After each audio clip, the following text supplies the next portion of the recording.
My wife and I both work at the same hospital. We've been married for 5 years, but we've never once made our relationship public. The most absurd thing is that she never lets our son call her mom. That's because our marriage started from a drunken mistake. She married me only because she got pregnant, and she hated me for it. Later, during a dinner gathering with colleagues, she forced me to take our child and stay at a hotel. I always thought that if I stayed patient and tolerant, I would eventually win her heart. But when I came home the next day, I happened to see her crush walking out of our bedroom in pajamas. Capital City Central Hospital. Maria introduced her crush Makoto to me. She said, "Makoto is a new cardiologist. Please show him around." Watching her act completely professional, it was hard to believe this woman was my wife, the woman I had secretly been married to for 5 years. But remembering the email I received last night, I pushed down the pain in my chest and replied, "All right." After helping Makoto get familiar with the department, I went alone to the director's office. I said, "Director, I'll be going to Harvard Medical School for further training next month. This is my resignation letter." After handing it in, I walked out. The moment I looked up, I saw Maria in her white coat rushing toward me. I instinctively froze. Maria was the youngest associate chief surgeon in cardiothoracic surgery. She was talented, beautiful, and well-liked by everyone. As her junior, I had secretly admired her for years. At our alumni reunion 2 years after graduation, we had a one-night stand, and I accidentally got her pregnant. We had no choice but to marry. I had hoped I could slowly warm her frozen heart, but an iceberg stays an iceberg. Maria never allowed us to admit our marriage publicly. She even insisted that our son David call her aunt in front of others. At that moment, seeing her, I instinctively called, "Maria!" But she frowned and coldly replied, "Dr. Wang." That formal, distant tone reminded me that at work we were just colleagues. My heart squeezed painfully. I had wanted to tell her about my resignation, but she brushed past me without a word, heading straight toward Makoto, who stood by the elevator holding a medical file and smiling at her. I forced a self-mocking smile. Makoto was Maria's university classmate. After graduation, he went abroad to study. 2 months ago, he came back and joined our hospital. Back then, they were inseparable. Maria had always been cold to everyone, yet she was slightly warmer toward him. Even now, she was my wife and the mother of my child. Yet she still acted like this. I watched as Maria said something to Makoto. Her expression softened slightly. She even held the elevator door for him, so he could enter first. I lowered my head, suppressing the sourness rising in my chest. This gentle, considerate side of her, I had never seen it. Since her heart would never warm, I decided to let go. I would divorce her and set her free. Since there were no surgeries today, I got off work on time and went to pick up David from kindergarten. "Dad!" David's eyes lit up when he saw me. He ran over and jumped into my arms. "You're off work so early today?" I smiled, warmed by his joy. "You really wanted to see Dad, huh?" David nodded hard. "Of course! I want Dad to pick me up early every day." Looking at his clear eyes, a knot tightened in my chest. I couldn't bring myself to make the promise I'd been thinking about. In the end, I only rubbed his hair and said, "I'll try to pick you up early every day from now on." He said, "Okay." Seeing how happy he was over such a small promise, guilt washed over me. The loveless marriage between Maria and me had burdened David too, making him suffer with me. My gaze hardened. In a month, I would take David and leave. From then on, I'd pour all my love into him and make sure he grew up happy. When we got back to our neighborhood, we unexpectedly ran into Makoto and Maria. They were moving into the building. I instinctively wanted to leave, but Makoto saw me and greeted me with a smile. "Dr. Wang, you live here too? Looks like the neighborhood Maria found for me is pretty nice." "We're both living here." I froze and looked at Maria, who looked completely indifferent. Discomfort rose in my heart. I remembered how when we were buying our home, Maria said it was too troublesome and refused to go house hunting, leaving everything to me. But now that Makoto was renting, she didn't mind the trouble and handled everything herself. I smiled politely and tried to take David away. But Makoto looked at David and said in surprise, "Dr. Wang is a year younger than me. I didn't expect your child to be this old already." He smiled and patted David's head, then casually asked, "I'm curious, what does the child's mother do?" Maria's expression tightened instantly. She shot me a sharp, warning look. I met her gaze and felt cold inside. I paused, then smiled at Makoto and slowly said, "She's a doctor, just like Maria.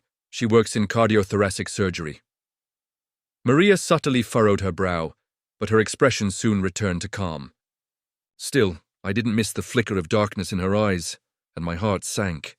Was she really that afraid of Makoto, knowing she was married and had a child? In the past, I might have wanted the world to know she was my wife. But now, since I was already planning to leave, there was no point exposing anything. Seeing the shock on Makoto's face, I added, "David's mother works in another province and rarely comes back." Makoto nodded, the surprise fading from his expression, and he greeted David happily. "Hello, David, Before he could finish, Maria cut in quickly. "The movers should be almost done. We should head upstairs to check on things." I knew she wanted to get Makoto away before anything else was said. Looking at David's confused face, my heart ached, but I stayed silent, holding his hand tight. "Then you two go ahead. We won't disturb you," I said, then left with David. That night, after David went to sleep, I waited for Maria to come home. I stared at the divorce papers on the table, my feelings mixed, but without any reluctance. This marriage had started as a mistake, and divorcing her was just cutting my losses. The door opened and Maria walked in. The light from her phone screen illuminated her face, and she had a faint smile in her eyes. She didn't even look at me, completely absorbed in her phone. My heart felt like it had been dipped in ice. Maria rarely used her phone like that. She definitely wouldn't chat that intensely with anyone. I didn't need to guess who she was talking to. When she was about to enter the bedroom, I came back to my senses and said, "Maria, I need to talk to you."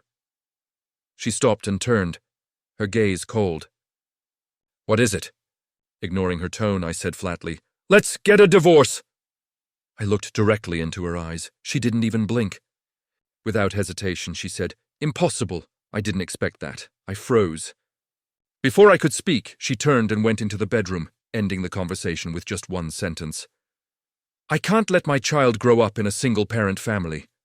Watching her walk away, I felt ridiculous. David wasn't even allowed to call her mom in public. What difference was there from being a single-parent family already? The conversation ended abruptly, and I could only put the divorce papers away and wait for another chance.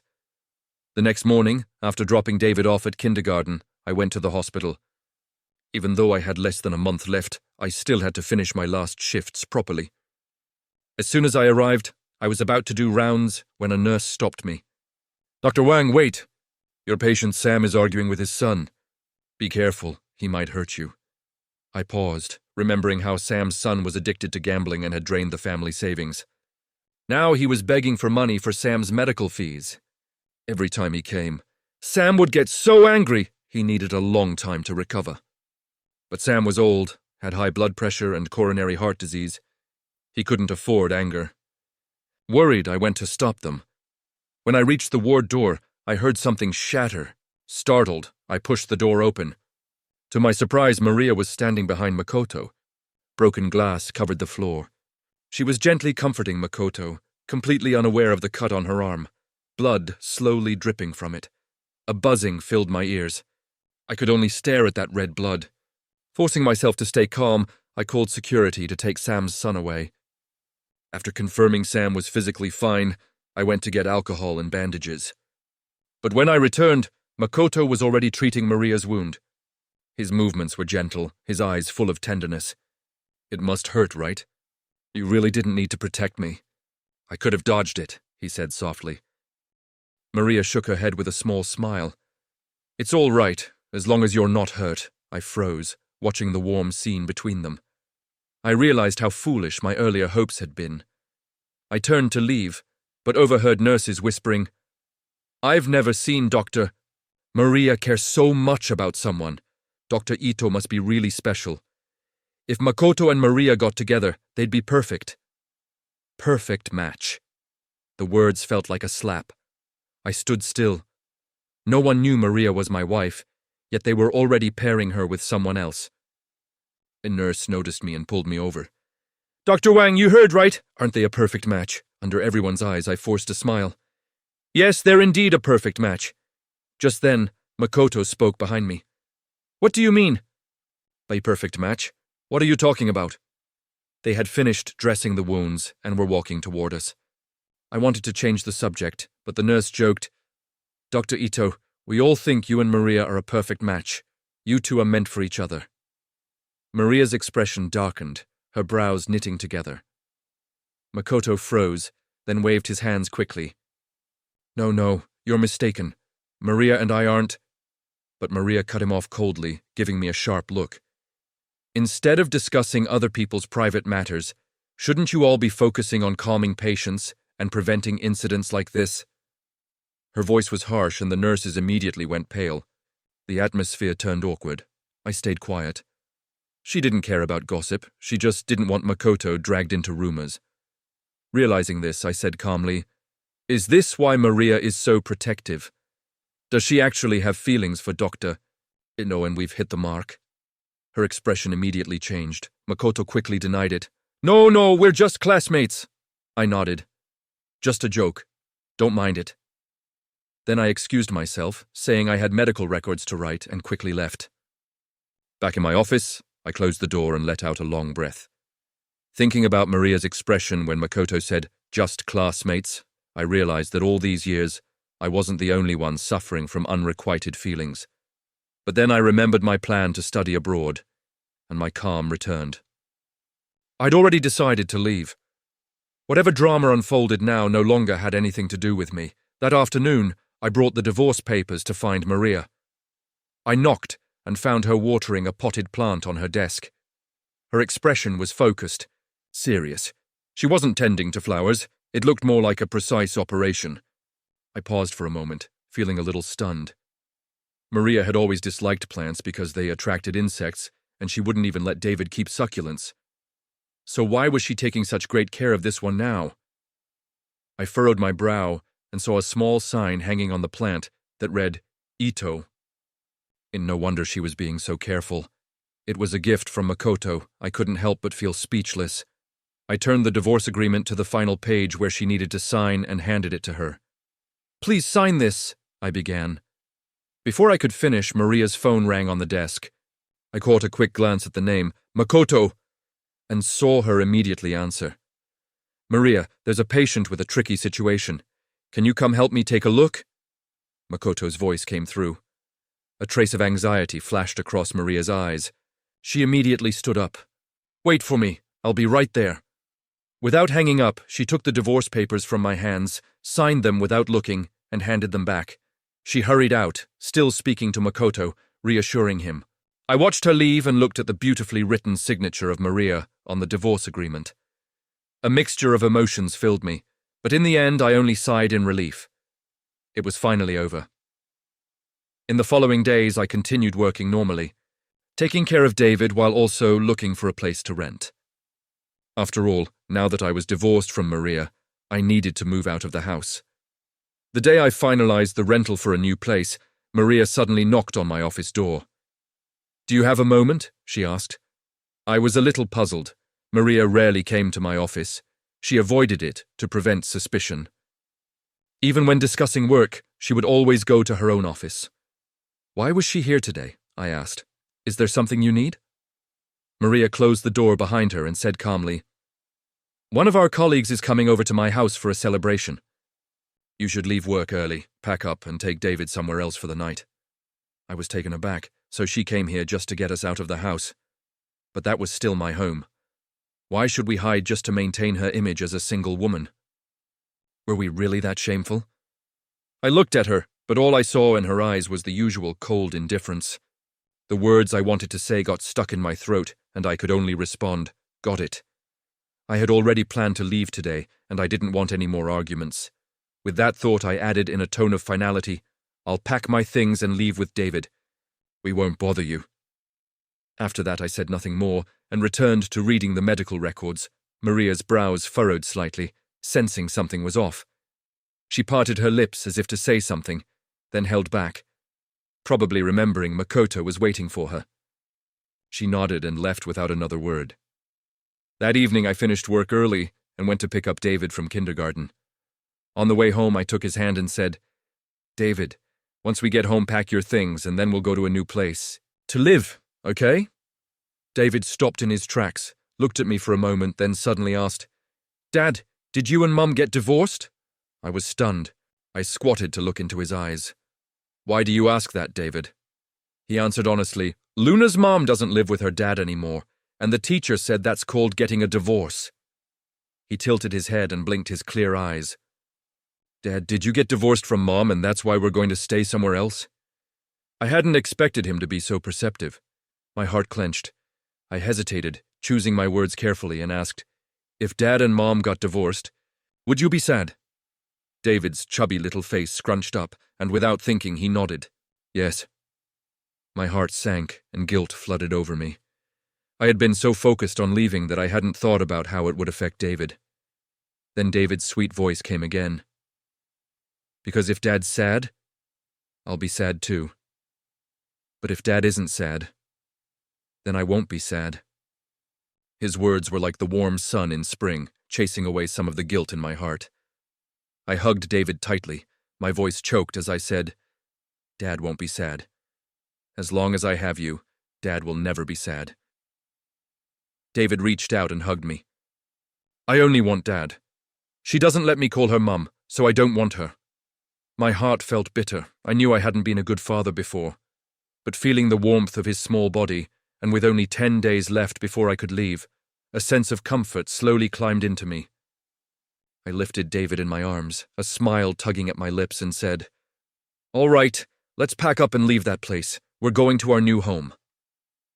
David nodded excitedly. "Yay! We're going to our new home!"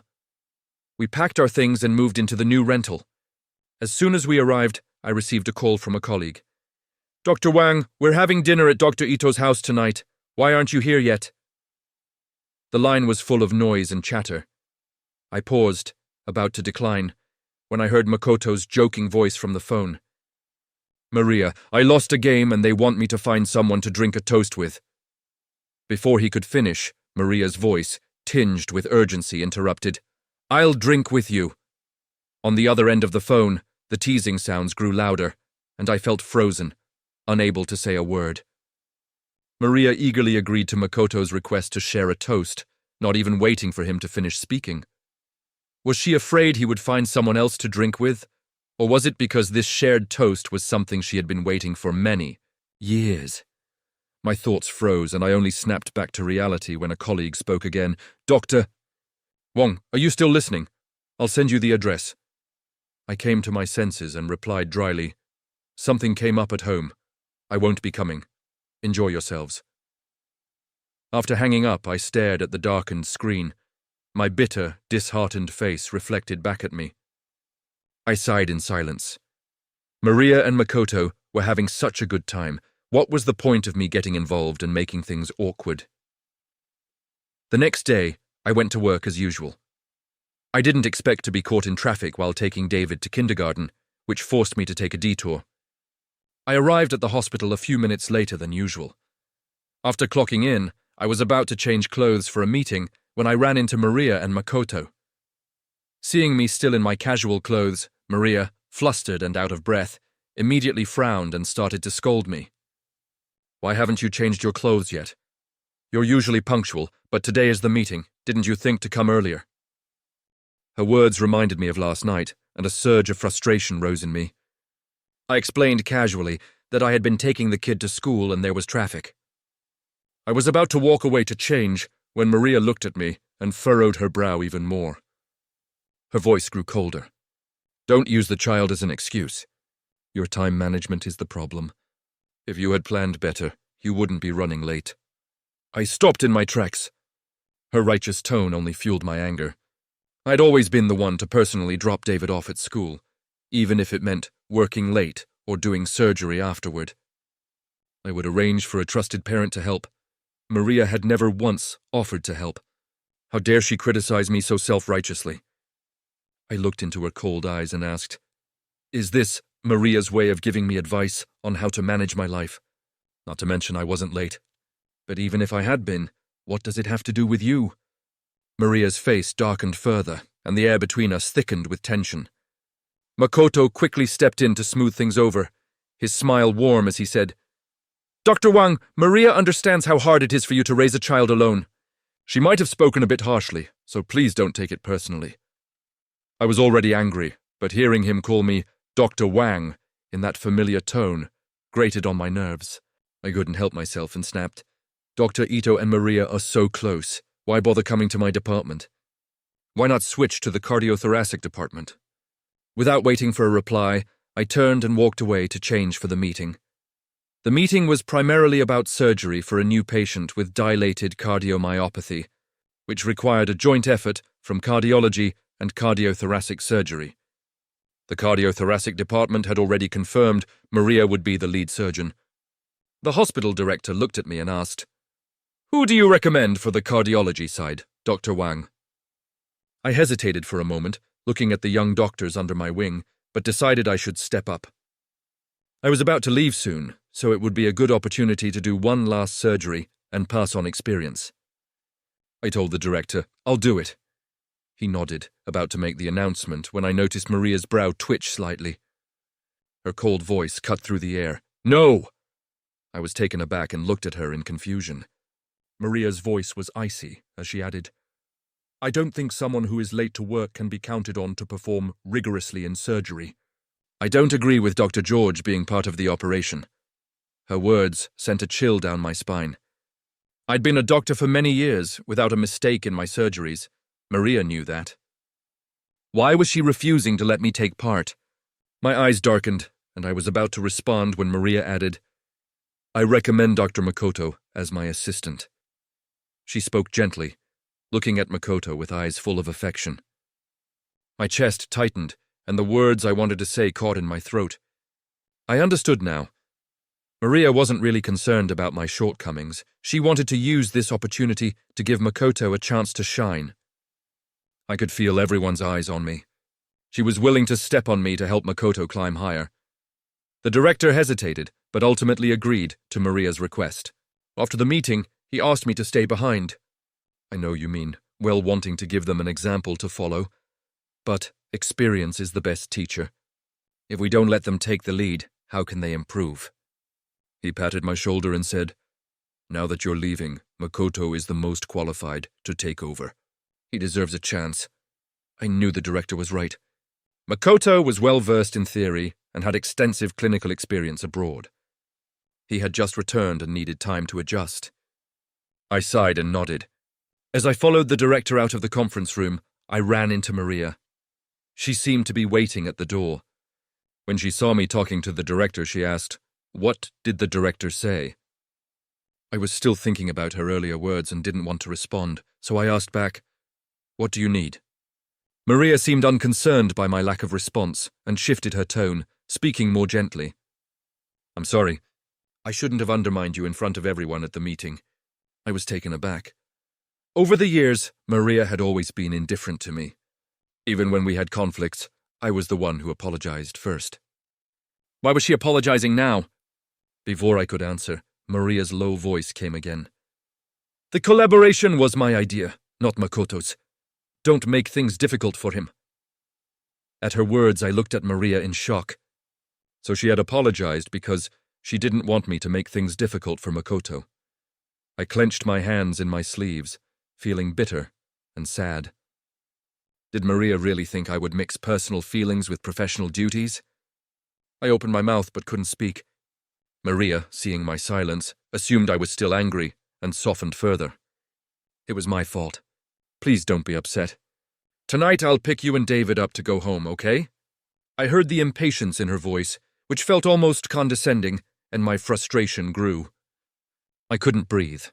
I clenched my fists and said, "No, we won't be coming back." Maria furrowed her brow, thinking I was only saying it out of anger. She reflexively asked, "Where else would you go if you're not coming home?" I looked at her indifferently and said, "That's your home, not—" Before I could finish, Makoto rushed over, interrupting. "Maria, I've been looking for you. An emergency congenital heart disease patient just arrived. The situation is critical. You need to come take a look." Maria immediately agreed, left a quick message with the address, and hurried away. I watched her rush off and sighed quietly. I wasn't going to tell her the address. We were already divorced, and that was my and David's home, not hers. In the following days, the cardiothoracic department was busy, and Maria practically lived at the hospital. She never mentioned us coming back. I didn't have to explain. I just went about my day as usual, picking up David and trying to live a peaceful life. Then, with 10 days left before we left, I was packing David's things when I realized I had left my passport at the old house. Since I had the day off, I took David back to retrieve it. But when I opened the door, I saw several pairs of men's shoes by the shoe cabinet and men's coats hanging on the rack. A bad feeling rose in my chest. The next second, the bedroom door opened, and Makoto, in his pajamas, walked out looking disoriented. He paused when he saw us and asked, "Dr. Wang, what are you doing here?" I was speechless. I looked at Makoto, who seemed to be in charge of the situation, and instinctively clenched my hand. It wasn't until the next moment that I snapped back to reality, forcing a smile and lowering my gaze to hide the redness in my eyes. I explained, Maria asked me to help her pick something up. With that, I took the documents from the drawer under the coffee table and was about to lead David out. But Makoto stopped me, his voice tinged with concern. "Dr. Wang, Maria and I—" Before he could finish, I cut him off. "Don't worry, Dr. Ito. I won't say anything to anyone at the hospital." With that, I walked out. I took a deep breath once I was downstairs, feeling a weight lift off my shoulders. No wonder Maria never brought up asking David and me to return. It wasn't that she had forgotten because of work. Our departure suited her just fine. I unconsciously tightened my grip on David until he started struggling in pain. Only then did I snap back to reality. I hurriedly loosened my hold and squatted down to apologize. "Sorry, David, Daddy was lost in thought. I didn't mean to hurt you."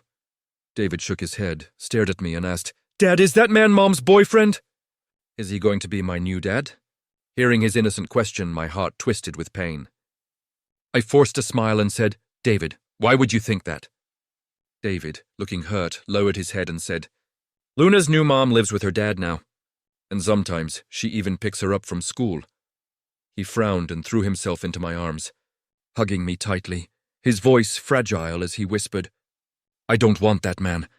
I just want you, Daddy." His pure words made my heart ache, but they also filled it with warmth. My throat tightened, and my voice trembled as I embraced him tighter. "David, don't worry. There's no new Daddy. Just the two of us." I gently stroked his head, my touch soft, comforting him and steadying my own trembling heart. Tomorrow I would go see the dean and apply to leave early.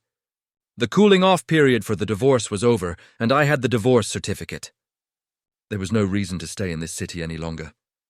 The next morning, I knocked on the dean's office door. "Dean, I'm applying to leave today and go to the US to settle down." The dean looked at my determined eyes and didn't stop me.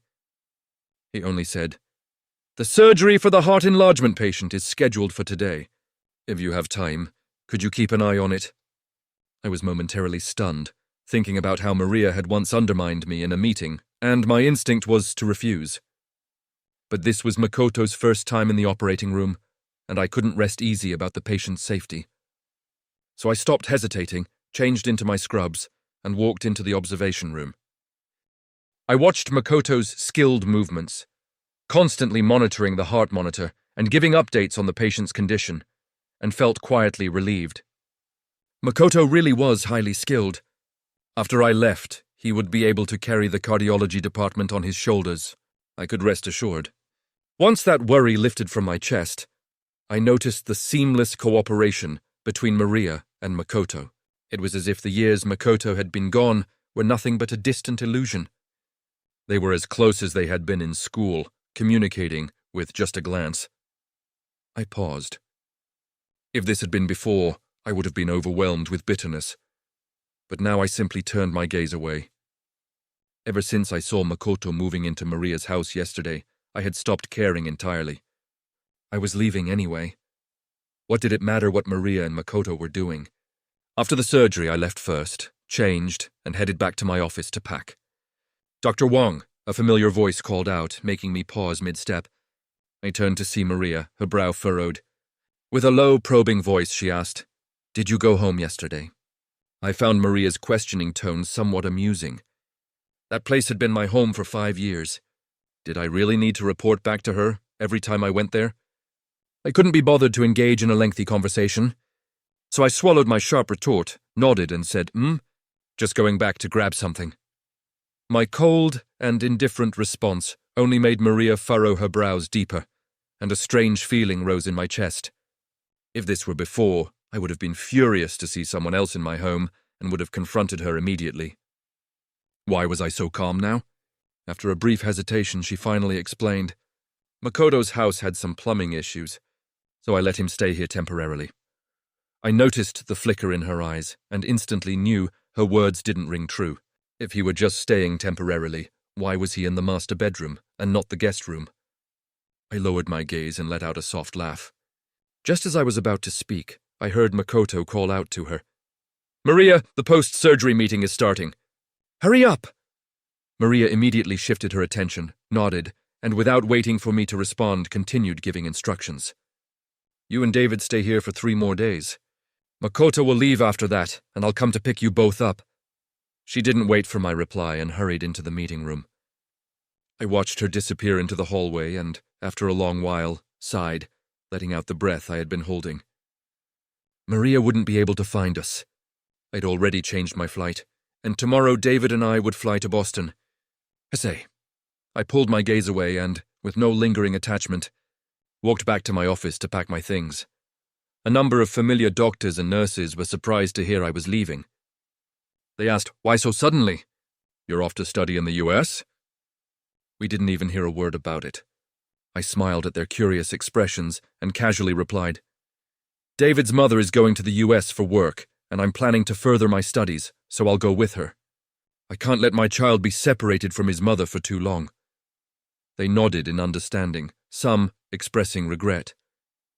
"That makes sense. It's tough for the child, but you have to do what's best for him." I smiled faintly and changed the topic. "This potted succulent is for the head nurse. She's been under a lot of pressure, so I thought it might cheer her up. These banners should be hung in the department as a reminder for future doctors to always remember their mission and live up to the patients' and their families' expectations."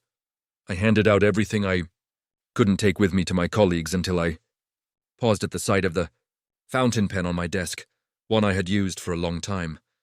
For the first time, I hesitated. It was a gift from Maria.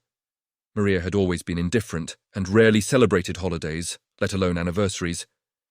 This pen had been a gift from her when I first joined Capital Central Hospital. I had treasured it deeply and used it with great care. But now I suppressed the softness in my heart and, without further hesitation, handed it to the head nurse, asking her to pass it on to Maria. "This is my parting gift for her, to thank her for the years we worked together. I wish her all the best and hope her future is filled with success." After bidding farewell to my colleagues, I packed my luggage and took David with me. I also called a courier to deliver the divorce certificate to Maria's home. By the time I finished everything, it was already late at night. David slept soundly, but I couldn't fall asleep. I sat on the balcony, staring into the dark night, scrolling through my old chat history with Maria. I hadn't noticed before, but now I saw that the conversation was mostly just me talking to myself. I chuckled quietly, not feeling too sad. I paused for a moment, then decisively deleted Maria's contact information. A clean break, no turning back. Now there were no more ties to hold me back. I could leave with peace of mind. By the time the sun rose, David and I were already on the plane to the United States. David stared at the blue sky and white clouds for a long time before turning to ask, "Daddy, are we in the sky?"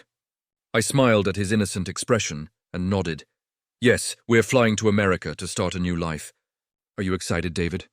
The little guy nodded without hesitation, his eyes shining brightly as he said, "I'm happy. As long as I'm with Daddy, I'm happy." I couldn't help but ruffle his hair, my voice soft as I replied, "Daddy's happy too. As long as I'm with David, Daddy's happy."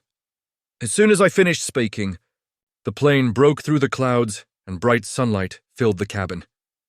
I felt the warmth of the sun on my face as though a surge of strength had filled my body. It was as if all the confusion and pain had come to an end in that moment. The future looked bright and full of possibilities.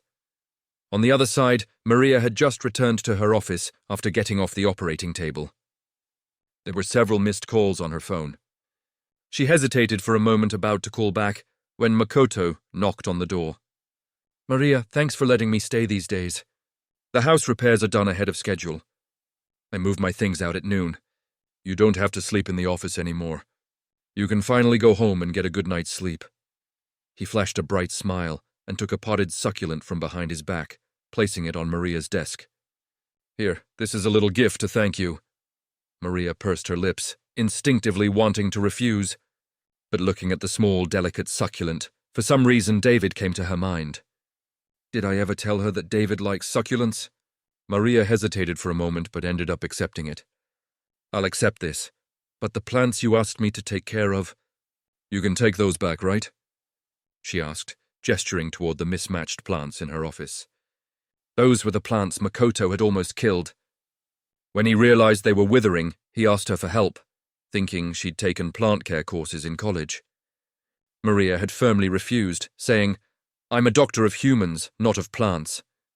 But during a routine checkup, she had found several sickly plants in her office.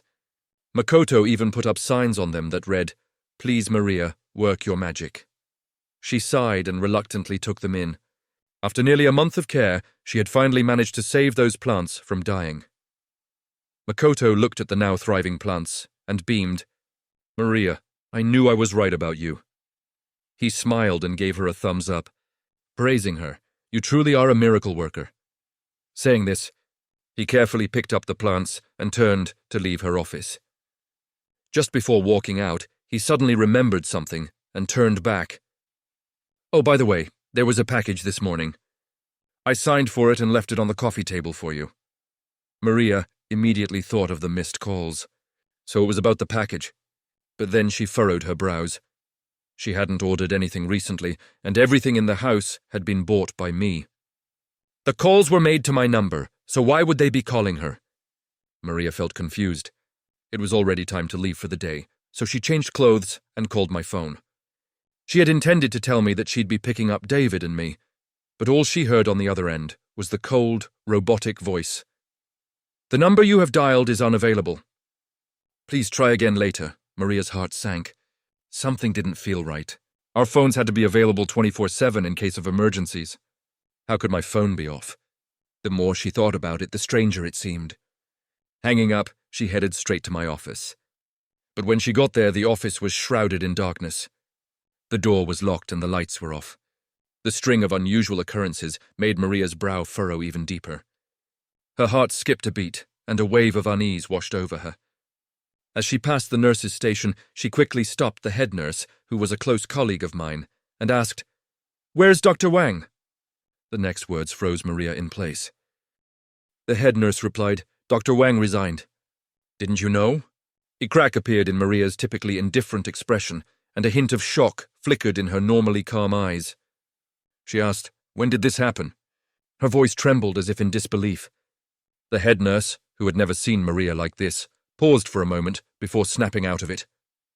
"Just yesterday," she said, then seemed to remember something, pulling out a pen. "Oh, Dr. Wang asked me to give this to you," she said, handing Maria the pen. "He said this is a farewell gift for you, to thank you for all the years of working together and to wish you success in everything moving forward." Maria stared at the familiar pen in her hand, lost in thought for a moment. It was the same pen I had given her as a welcome gift when she started working.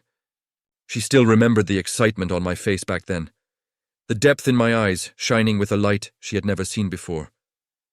I had carefully wrapped the gift and gently nodded, saying, "Thank you.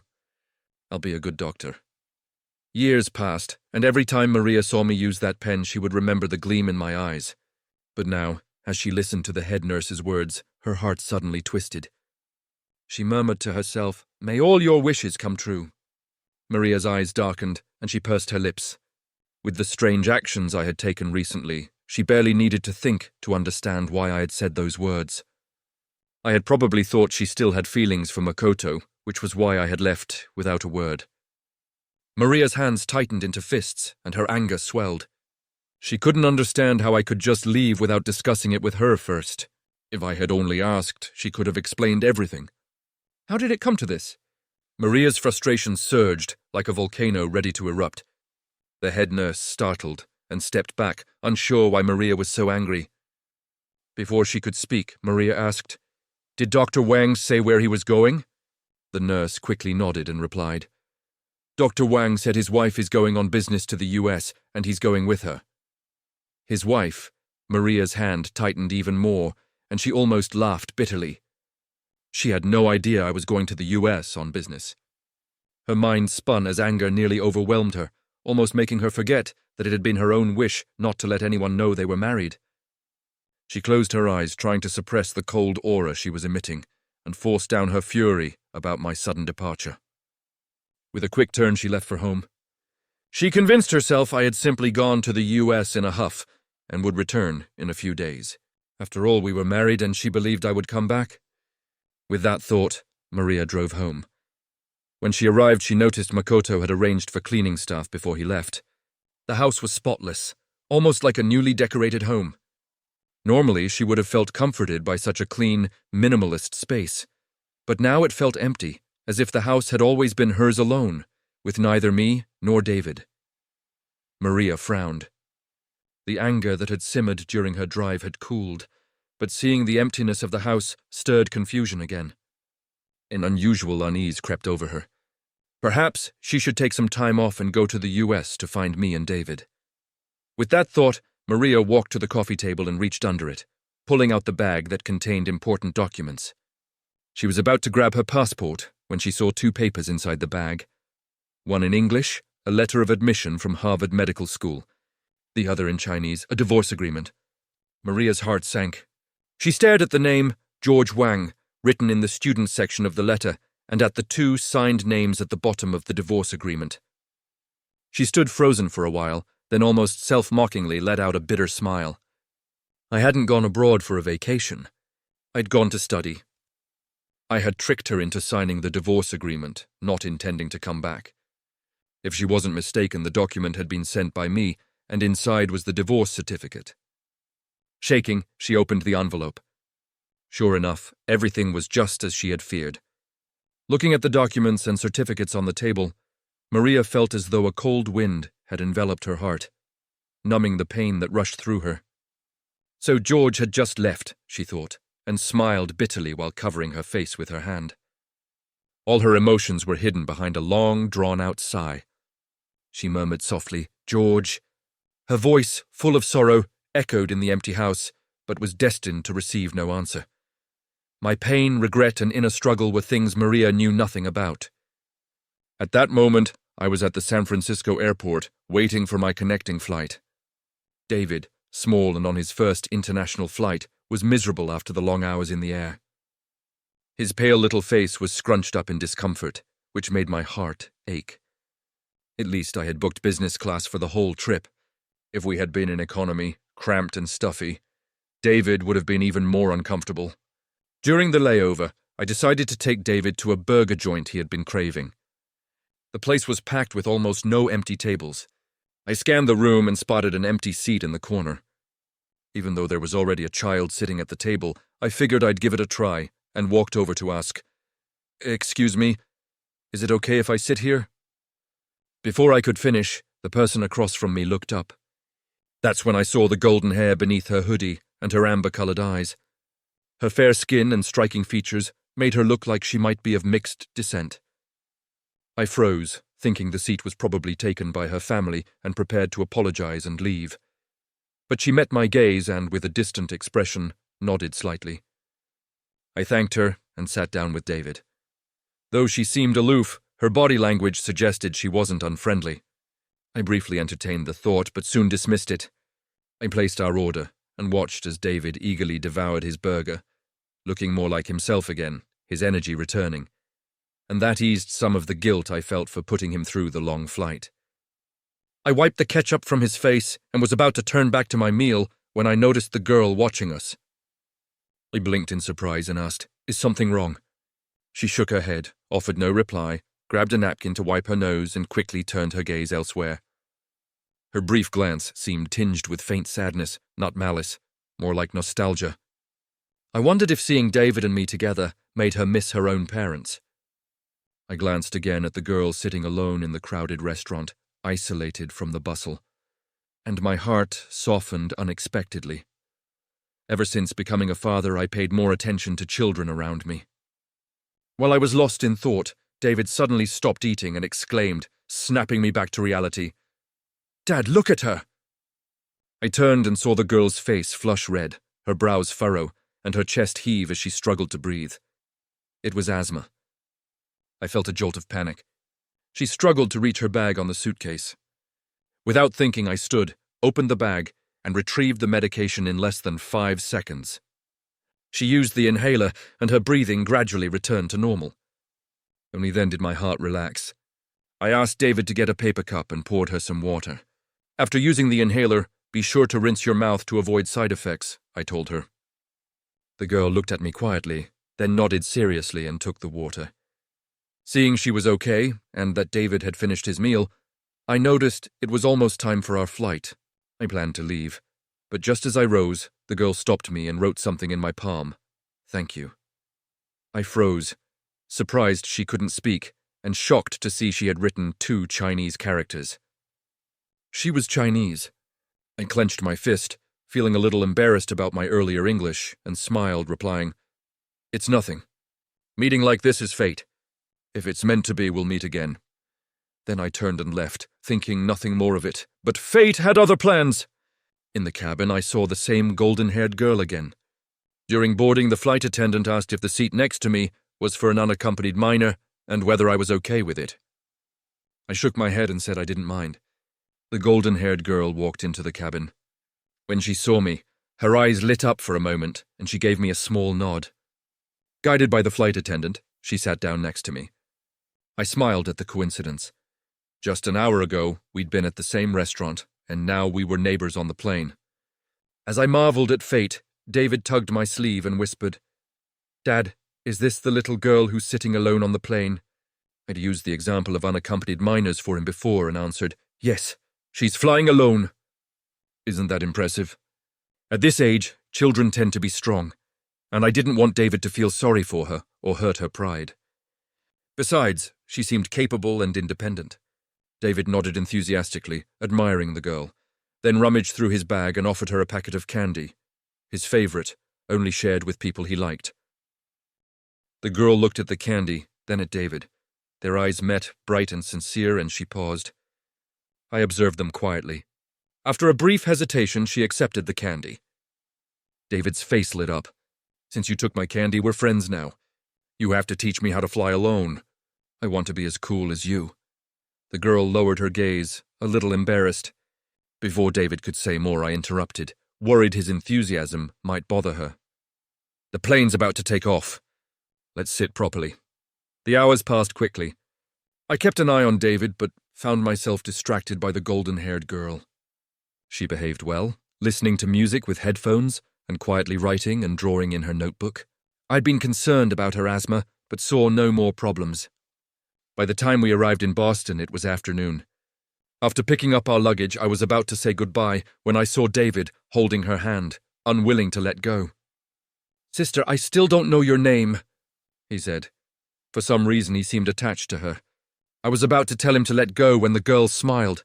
Her distant demeanor softened, and she seemed more like a child. She crouched and handed me a note, worried David wouldn't understand. She asked me to read it aloud. "Anna Liu," I read slowly. David repeated it and smiled. "Then I'll call you Anna from now on." Before he could finish, a deep voice called, "Anna!" I froze, watching Anna pause and turn toward the voice. A woman in a white dress appeared, tall, slender, with delicate features. Her demeanor was warm, yet there was a trace of coldness about her, much like Anna. She walked gracefully toward us and gently took Anna's luggage. "Thank you for not being late." "I've been waiting since the meeting ended," she said. Anna looked up and nodded slightly, revealing a hint of childish innocence. I assumed the woman was Anna's mother, given their resemblance, and nodded. I then turned to David and said, "Anna's family is here to pick her up. Say goodbye now. David bit his lip, eyes full of reluctance, staring at Anna for a long moment before finally saying, Goodbye, sister. Anna hesitated, then tore 2 pages from her notebook and handed them to David. She signed something, and the woman beside her translated. These are drawings Anna made of you and David. She wants to thank you for your help on the way here. I looked at the drawings in David's hands. Though simple, they captured our expressions vividly. The lines smooth, showing Anna had been in a good mood while drawing. I smiled and said, Thank you. I'll keep them safe. Anna nodded and signed something else, which the woman translated. Anna wants to know if she can have your contact information. Of course I nodded. Since we were new to the area, and David made a good friend, I didn't want him to lose contact. I reached for paper to write my phone number when the woman handed me her phone. Anna lives with me. You can save us in my phone, she said. I nodded and saved the contact. After doing so, I hesitated before asking, Miss Liu's number. The woman smiled at my polite formality, and the distant air she'd worn earlier seemed to melt away, making her feel more approachable, like warm jade. Don't be so formal. Just call me Willow. I looked at the name card she gave me and was surprised by her background. You graduated from Harvard Medical School? Willow nodded, surprised by my reaction. Why? She asked. I smiled, feeling the coincidence of the situation. I'm a new student at the medical school. Our eyes met, and we both couldn't help but laugh. Well, that's truly a coincidence, she said. Willow's smile was warm and her aloofness seemed to dissolve. She asked, Where are you heading? Let me give you a ride. Anna raised an eyebrow, a thoughtful expression flickering across her face. I was about to politely refuse, not wanting to trouble them, when David tugged at my sleeve. With his big pleading eyes, he looked up at me and said, I want to spend more time with Anna. I froze, feeling awkward, but Anna, without a word, took David's hand and led him away, effectively blocking my refusal. Willow laughed softly and reached for my luggage. I rarely saw Anna so proactive. Let me give you a ride as a thank you for taking care of her, she said. I reluctantly agreed. Looking at the orange-red sky outside the airport, I felt a little of the travel fatigue lift. The start of this new life didn't seem so bad after all. By the time we settled into the house, it was already evening.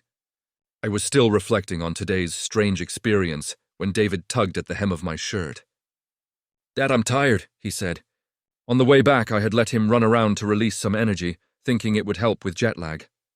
Sure enough, after dinner, he started complaining about being tired, and now his eyes were barely open. I hurriedly took him to wash up, laid out his bed, and tucked him in. Before he fell asleep, he managed to keep his eyes half open, asking, Dad, when can I go play with Anna again? I was taken aback for a moment, then replied, We can message Anna tomorrow and ask when you can play together, okay? David nodded contentedly and quickly drifted off to sleep. As I watched his peaceful face, a light sigh escaped me. In my heart, I was uneasy. We had just moved from the familiar environment David had lived in for 5 years to this unfamiliar city. Would he be able to adapt? Would he feel nervous or out of place? But as I looked at him now, though tired, there was no sign of impatience or fear. He had even made a new friend voluntarily. That eased my heart a little. I gently tucked him in, kissed his forehead, and whispered, Don't worry, David. Dad will take good care of you. Just then, my phone lit up. It was a call from Maria. It had only been 2 days, but seeing her name now felt like a lifetime ago, filled with a strange sense of unfamiliarity. My heart sank. Without hesitation, I hung up the phone and added her to the blacklist. Since I had decided to cut ties completely, I didn't want her to affect my thoughts anymore. The days passed smoothly and uneventfully. David and I stayed in a small house my parents had bought when they were living in the U.S. The decor was a bit old, but it was convenient. It was close to my school and only 2 blocks away from Willow's house.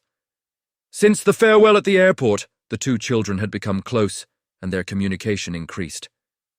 I was particularly worried about David's language barrier. Even though he had attended a bilingual kindergarten in China, I still worried about his ability to fit in here. Willow, however, took the initiative to offer David English lessons at her house. That was when I learned that Anna didn't have a speech delay due to any physical reason. It was trauma-induced, and she had been reluctant to speak. Willow said it was rare for Anna to be so interested in interacting with others, so she encouraged David to come over more often to play with her while also helping Anna improve her English. Of course, I had no objections. After half a month of school, I was running around non-stop. If it weren't for Willow, I wouldn't have known how to take care of David. Sometimes if I came back late, Willow would wait for us downstairs in the building with David. Like today. As soon as I walked out of the classroom, a little bundle of joy threw himself at my legs, shouting, "Dad!" David had grown a bit taller and was wearing a fluffy hat with little dog ears, looking like a small Samoyed. "If he had a tail, he would probably wag off," he said. "I came to pick you up." I couldn't help but laugh at his excited eyes. "You've been hanging out with Aunt Willow again, haven't you?" David gave me a mischievous look and giggled. "Auntie said it's fine, so I came." I chuckled and tapped his nose before turning to Willow, who was standing beside us. I said, "Thank you, Professor Liu." Willow smiled, shaking her head and signaling that it was no trouble. She said, "Let's go home. It's on the way to pick up Anna from school." I nodded, taking David's hand as we walked side by side with her. I bought some beef. Anna really liked the borscht I made last time. "How about I make it again today?" David interrupted. "What about me? I want egg tarts." Willow patted his head and said, "Already bought them. I'll bake them for you when we get home, okay?" "Okay," David cheered, jumping in excitement. I smiled at David's lively and happy demeanor. It made me feel warm inside knowing that he was adapting well. Suddenly, I heard a low, familiar voice calling my name. "George." I never imagined that the next time I would see Maria, it would be under such circumstances. Maria was wearing a trench coat, which made her look thin, like a cold snowflake in the middle of winter. She appeared without warning, drifting into my life again. I froze for a moment before snapping back to reality. Instinctively, I glanced down at David.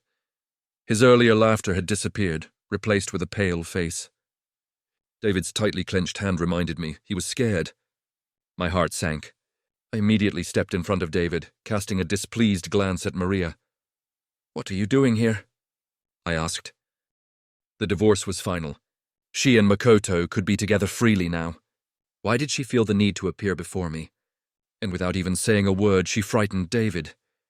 Maria, however, didn't respond directly to my question. Instead, her attention was entirely focused on Willow and me. She said, "You didn't bother to say goodbye before coming to America.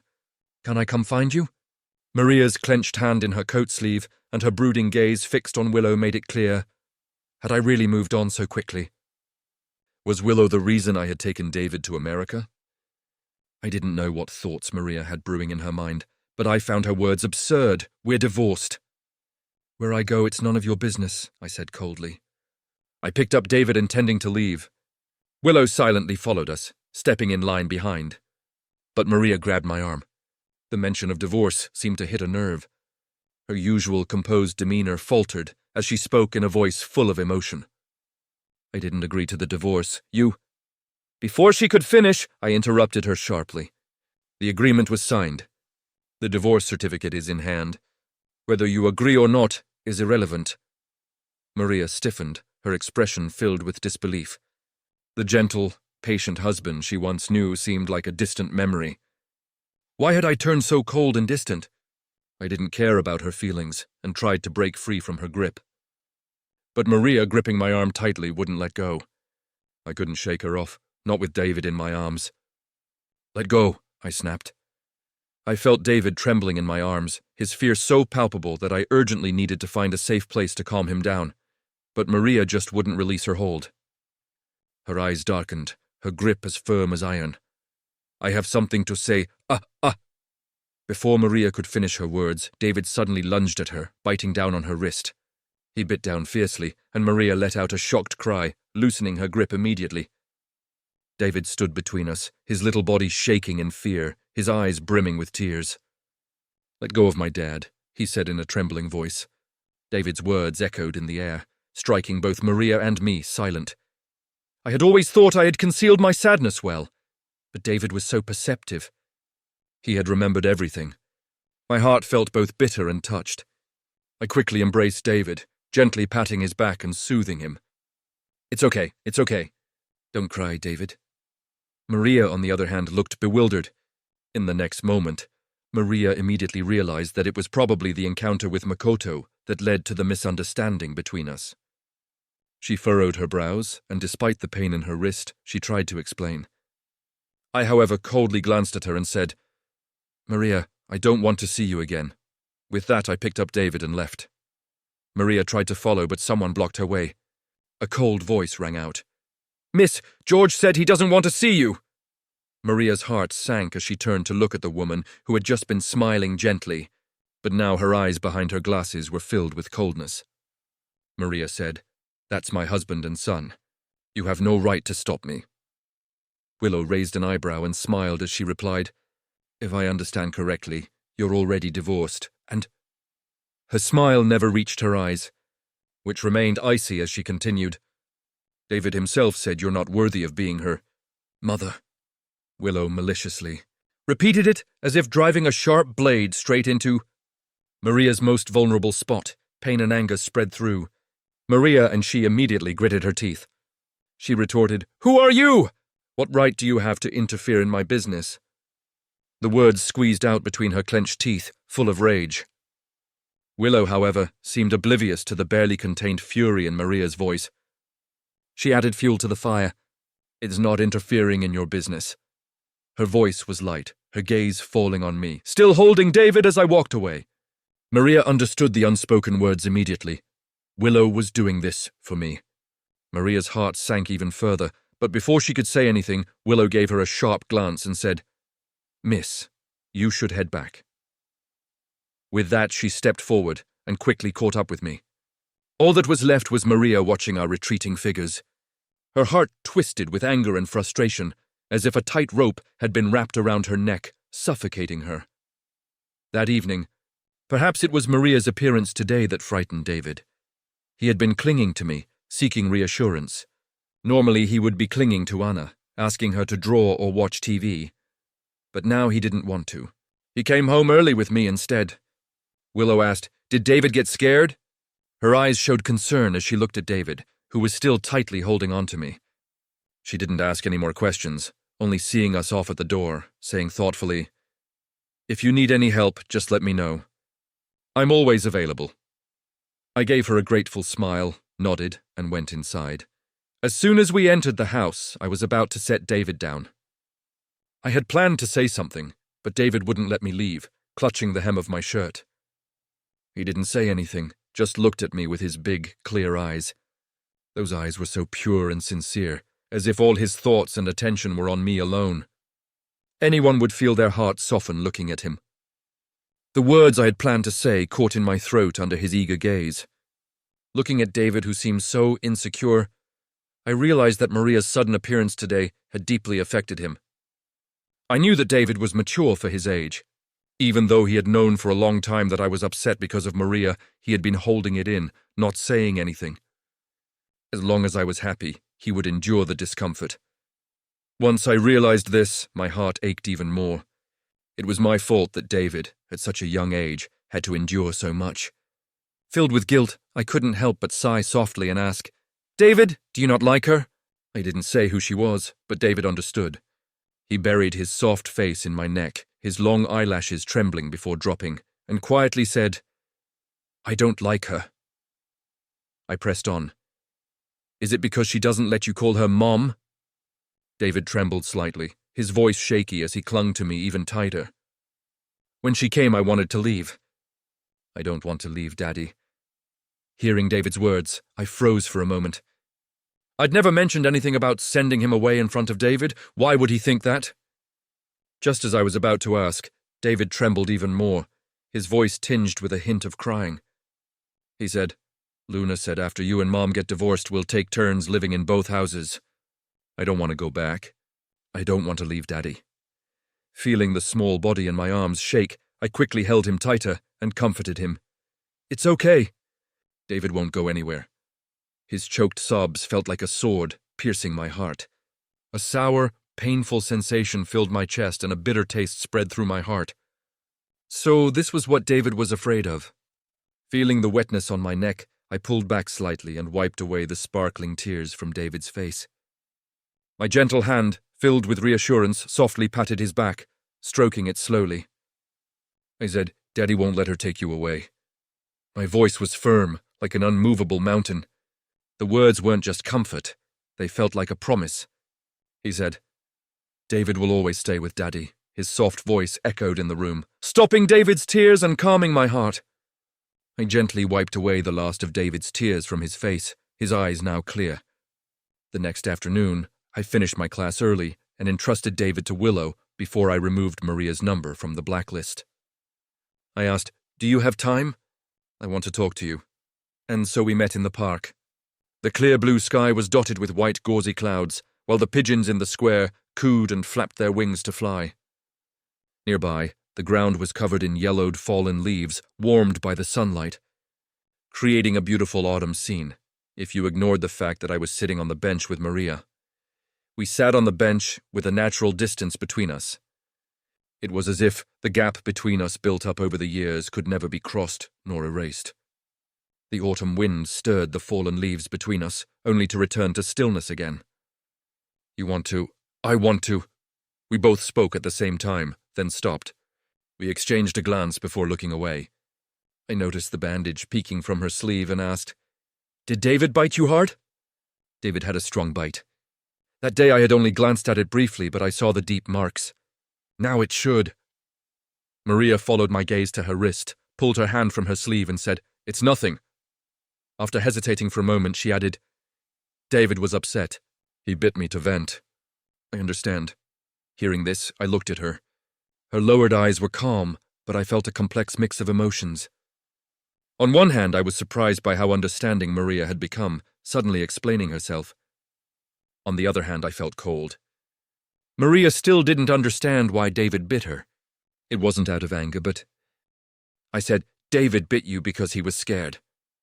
Looking into Maria's puzzled eyes, I continued, my voice low. "He's afraid you'll take him away. He's afraid of living with your new dad and never seeing me again." I explained it clearly, but Maria frowned. She asked, "What new dad?" Her eyes darkened. "Makoto and I are just colleagues. That time he was only staying temporarily. He moved out already." Before she could finish, my cold laugh interrupted her. I said, "Maria, I'm not blind. You've still got feelings for him after all these years." "Don't think I don't know." My voice was full of suppressed anger. After I blurted out those words, I clenched my fists, regaining my composure. I said, "You kept our marriage secret, made David call you aunt, all to create a single persona, waiting for him to return so you could chase him again, right? Then you rented him a place, took care of plants, had a toast with him, even offered to do surgery together and let him stay at our house." The more I spoke, the calmer my tone became. I looked at Maria, my words cold as I asked, "Do you really expect me to believe you had no ulterior motives in any of this?" Maria's frown deepened as my cold gaze hit her. It felt like those calm statements were sharp blades stabbing her deeply. She instinctively wanted to explain, but the words stopped before they left her mouth. Maria couldn't bring herself to say she had no personal feelings toward him, because deep down she knew she did. After all, she had once liked him and had sunk into depression when he left. But when she saw him again, she felt nothing. Maria's heart was full of me. She thought of the gentle, passionate, caring version of me from the past, the one who would wait for her to come home, secretly bring her food, help her iron clothes, and remind her to take vitamins on time. These thoughtful gestures warmed her heart, and she couldn't help but be moved. Thinking that with a little more time she could... Maria looked at me, paused, and then spoke. "I did take care of him, but it was because he was my classmate. I didn't have any special feelings for him. All that's in the past now. I know your feelings for me. Why can't you wait a little longer? Give me some time, and I'll be able to return your feelings." Maria had never been so eager before, wanting to express her feelings and make me understand her intentions. But once she said it all, that was left was the autumn wind sweeping up the fallen leaves and the emptiness between us. I looked at Maria's furrowed brow and the hidden urgency in her eyes. A small smile appeared in my heart. If this were before, I would have felt some stirrings hearing Maria's guilty confessions and passionate declarations. But now there was nothing. It was as if I was watching a one-man show from outside the screen, unable to feel anything. There was only one question on my mind, and I asked, "Why should I wait for you?" I saw Maria's usual indifferent expression turn into one of shock and disbelief as I smiled brightly like the sun. I said, "I've already spent 5 years on you. Why should I wait for you?" Maria's heart trembled. She had always been in control of the situation between us, used to her high status, believing I would accept everything she did. But now she had forgotten. I said, "I get tired too, Maria." I stood up, looking down at the defeated Maria. It felt as though the balance of power between us had shifted in that moment. The one who hoped for tenderness, who was weak and wanted a little care, was now Maria. Her heart sank as if everything had slipped out of her grasp, leaving her uneasy and lost. In the next moment I said, "Your response came too late. I don't need it anymore." Those words fell like a death sentence, and Maria's eyes trembled. She immediately stood up, wanting to grab me. She said, "No, I want to—" Before her hand could touch my sleeve, I took a step back. The gap between us grew even wider, like a thunderous fire, and Maria could no longer take another step. I said, "This is it, Maria." I pronounced the final judgment and said, "This is the best ending for us." Maria still wanted to speak, but without hesitation I turned and began to walk away. She almost panicked, trembling as she called out, "George, you can't do this." Seeing me pause in my steps, she took a breath and said, "David is also my child. He can't be without a mother." The moment the words left her mouth, I raised my eyes and glanced at her. That look of mine seemed filled with mockery and disdain, freezing Maria's heart in place, leaving her awkward and ashamed. Indeed, what right did she have to say such things? She had a grudge against me and didn't want David to call her Mom. Clearly it was her. At that moment, guilt and regret flooded my chest. The sun had somehow slipped behind the clouds, and a biting chill from the autumn wind swept through the air. The fallen leaves rustled, almost as if mocking Maria's belated realization. She stared at me, her body swaying as if all her strength had drained away. She almost couldn't stand.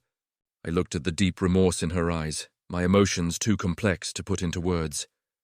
After a pause, I said, "I won't block your number anymore. If you want to see David, just call me. As long as David is willing, I won't stop you from seeing him. Consider it my final gesture of goodwill toward you." After speaking, I focused my gaze on Maria's cold, stern face. My eyes were probing not with reluctance, but as though I was looking through her to someone else. I was looking at the Maria I knew in college, the one I had loved throughout my entire university years, the one I desperately tried to get closer to, the one I gave up so much of myself for. But there was nothing. Through her cold eyes, all I saw was my own reflection. I suddenly understood, and with a relieved smile, I turned away without looking back. Maria had always been indifferent, slow to react. Even if she was willing to accept me now, it was only because it had become second nature. The person I once blindly and recklessly loved, the one I regarded as a standard to strive for, had only been a figment of my own fantasy. I didn't look back, only feeling the autumn breeze on my face. My heart light and free. It was over. The feelings that had lingered from my student days until now had finally dissipated with the autumn wind. By the time I reached Willow's house, night had already fallen. I said, "Sorry I'm late." I gave Willow, who was holding a sleeping David, an apologetic smile. She shook her head and smiled warmly, saying, "It's okay." I thanked her and was about to take David from her when I noticed he was tightly gripping Willow's collar, unwilling to let go. I felt a bit awkward, about to wake David so he would release her, but Willow kindly stopped me. She said, "He just fell asleep. If you move him now, he'll wake up. Let him sleep here with me." I hesitated for a moment and then nodded. Because of Maria's unexpected visit, David hadn't slept well the previous night. Not only did he cling to my hand, but he also kept frowning. Now that he was peacefully sleeping in Willow's arms, it was for the best. I watched David's calm, serene face as he slept soundly in Willow's arms, sighing softly. Willow, seeing the gloom lift from my expression, her eyes filled with a sense of relief, guessed, "Is it all settled?" I nodded, saying, We talked everything through. I gently stroked David's head, my voice soft as I said, "David and I will always be together. We won't be separated." Willow nodded lightly, her voice gentle as she added, "He'll be worried when he wakes up and doesn't see you tonight. Let him rest here." Her warm gaze fell lovingly on David. With the soft, golden glow from the wall lamps casting their light behind her, she looked like a graceful, caring mother. As Willow had predicted, David woke up several times that night. He was scared at first, seeing the unfamiliar surroundings. But when he turned his head and saw me sleeping beside him, he immediately felt at ease. He buried his face in my chest and quickly fell back into a deep sleep.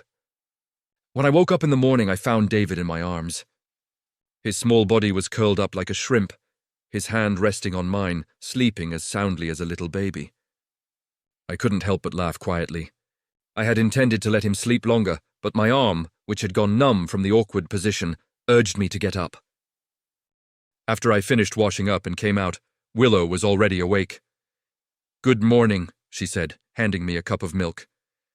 I massaged my arm, smiling as I replied, "Good morning." The cup of milk was warm to the touch, and for a moment I paused. I chuckled and said, "After being in the US for so long, I'm getting used to drinking ice water." My voice was light-hearted, and I took a sip of the milk. The warm liquid flowed through me, comforting my body in a way that made me feel nourished. Willow smiled at my comment, but then glanced down at my other arm. She asked with concern, "Does your arm hurt?" I hadn't expected her to notice such a small detail, so I didn't hide anything. I nodded and said, "It's a bit numb from being pressed all night." I spoke casually, not overly concerned. It was just the usual numbness and pain from not moving for too long, and it would pass if I stayed still for a while. I thought about it and set the milk down, intending to head to the kitchen to make breakfast for the kids. But just as I was about to leave, Willow reached out and grabbed my wrist. I turned back, confused, and asked, "What's wrong?" Willow didn't answer right away. Instead, she gave me a look, then gently placed her fingertips on my arm. Her touch was cool, almost as if she were absent-mindedly massaging my arm, but each movement seemed to target the painful numb spots. I instinctively tried to pull away, but Willow was quick. She held my arm firmly and softly said, "Don't move." Our proximity felt too close, and her quiet command seemed to echo in my ear. I froze, as if time had stopped. I wanted to say something, but before I could, Willow applied more pressure and added, "This will help your blood circulation." I watched her intently as she focused on my arm, looking as serious as if she were conducting a study. I silently closed my mouth. The tingling, painful sensation in my arm gradually faded, and I could clearly feel Willow's movements. Her cool fingers massaged pressure points on my arm, and her warm palms would sometimes cover it, pressing gently. This massage really was improving the circulation. I couldn't help but agree, otherwise I wouldn't be able to explain why my ears had turned red without me even realizing it. Seeing Willow's serious expression, I hurriedly spoke up, "It's already better." Willow nodded, releasing her hold.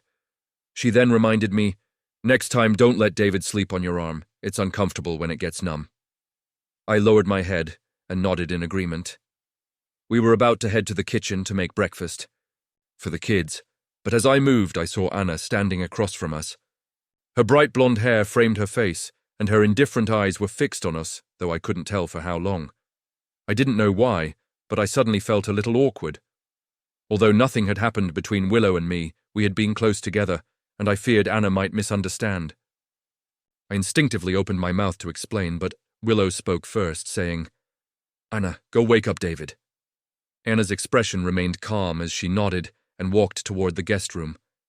I felt uneasy and turned to Willow, asking, "Should we explain things to Anna?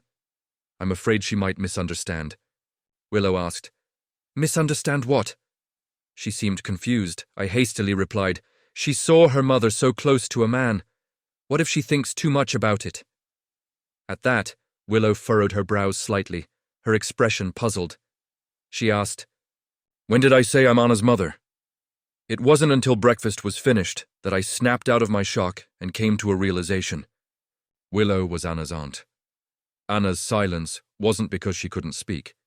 It was because she had witnessed the tragic deaths of her parents and younger brother in a fire, leaving her with post-traumatic stress, which had robbed her of her voice. I only then understood. After spending so much time with Willow, I had never once asked about her relationship with Anna.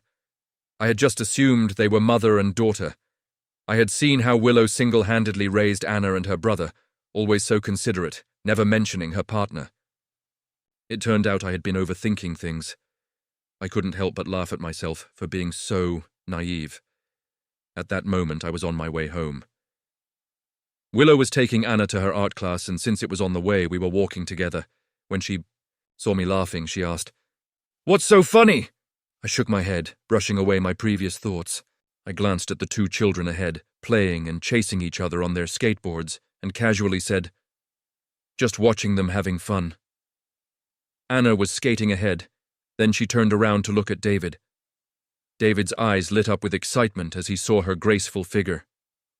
He immediately ran after her, shouting, "I want to skate too, Anna! Teach me, teach me!"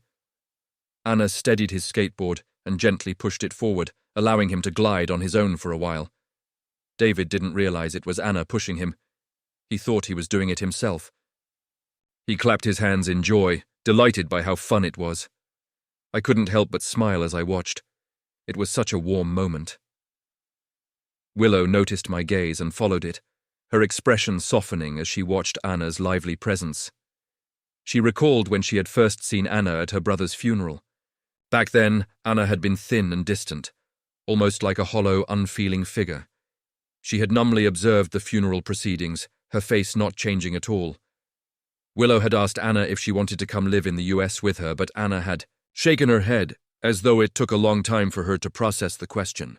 It had been the first time Willow had seen any emotion from Anna. A sudden, unanticipated tear running down her face as she gazed at the photo of her family on the memorial table.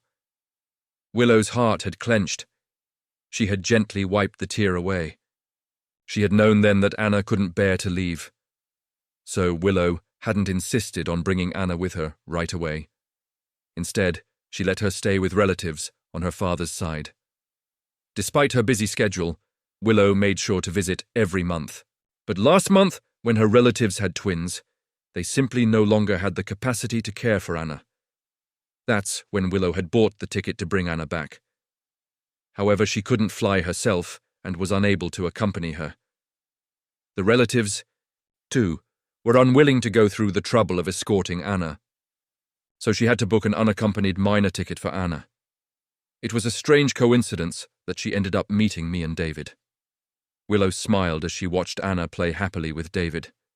She had once worried that Anna might feel lonely being raised by just her, a solitary life, but now she no longer had that worry. Pulling herself from the memories, she noticed that the two children had stopped their playful chase. We had arrived at my house. Anna waved goodbye to David, clutching her skateboard, and Willow also said her goodbyes to me. As soon as David and I got inside and I'd taken off my coat, we heard a knock at the door. David rushed to open it excitedly, saying, "It's definitely Anna! She must miss me! I'll open it! I'll open it!" I couldn't help but laugh at his enthusiasm. I quickly stopped him and said, "You just parted ways. What are you missing? Go wash your hands. I'll get the door." To my surprise, when I opened the door, I found Maria standing there. She was still wearing the same trench coat, and beside her was a suitcase. "I'm going back to my country," she said. I stood frozen for a moment. Then I furrowed my brow and said, "Didn't I ask you to let me know before coming to find me? I didn't even want to imagine what would have happened if David had opened the door. If he had suddenly seen Maria, he would have been terrified." Looking at Maria now, I turned and called out, "I'm going to pick up a package." I quickly stepped outside, making sure to close the door behind me. Maria stood there watching me with a look of reproach. Her hand resting on her suitcase tightened and loosened, her emotions complicated and conflicted. Her own son was so terrified of her to this extent. Maria's heart quivered. She suppressed the bitter feeling rising inside her and said, "I'm sorry. I was passing by on the way to the airport. I just wanted to say goodbye. I'll let you know next time."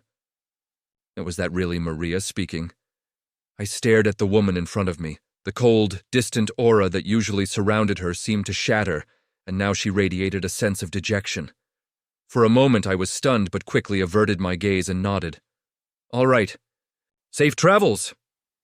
In the end, where Maria went had nothing to do with me. As I turned to go back inside, Maria watched me walk away, feeling her heart ache like it had been sliced open.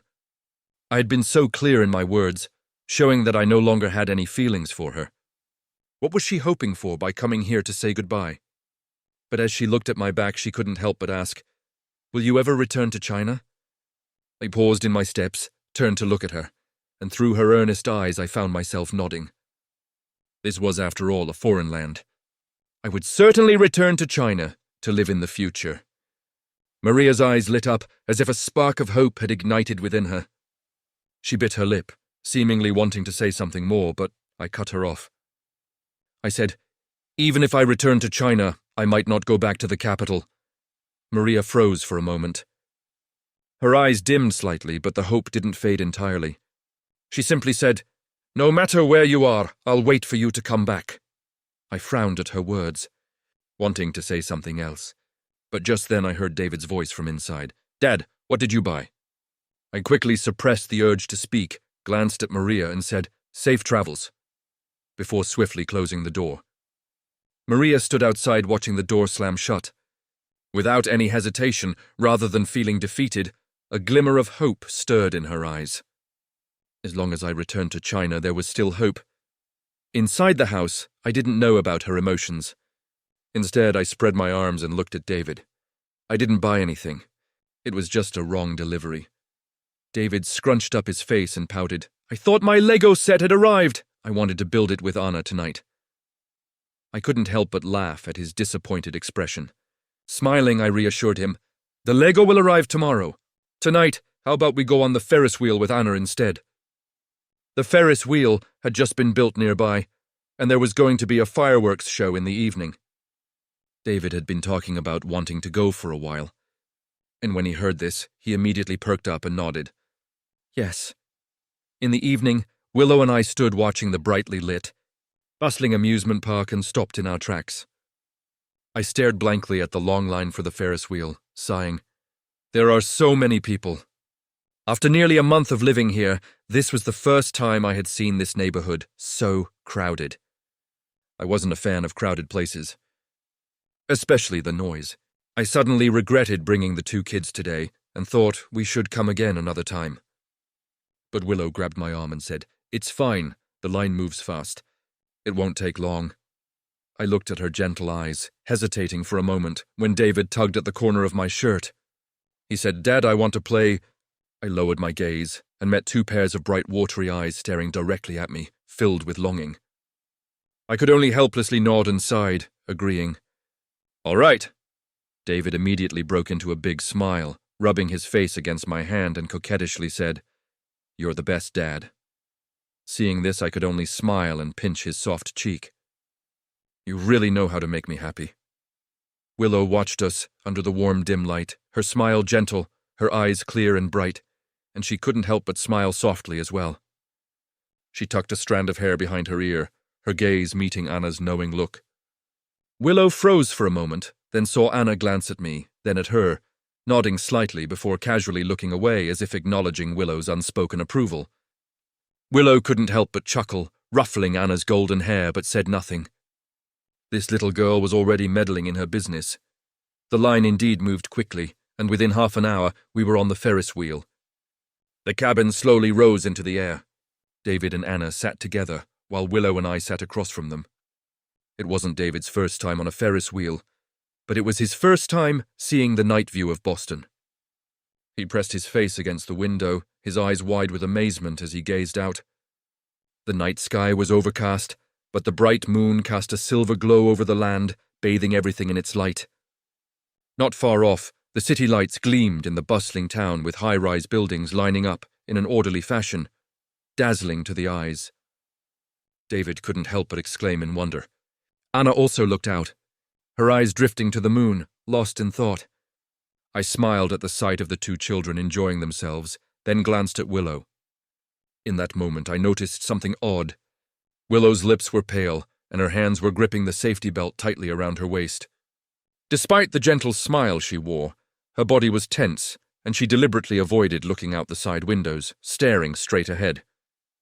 It was as though we weren't in a Ferris wheel cabin, but on a 1,000-meter-high tightrope. I leaned closer to Willow and asked softly, "Are you afraid of heights?" Willow quickly glanced at me, then lowered her head and said, "A little."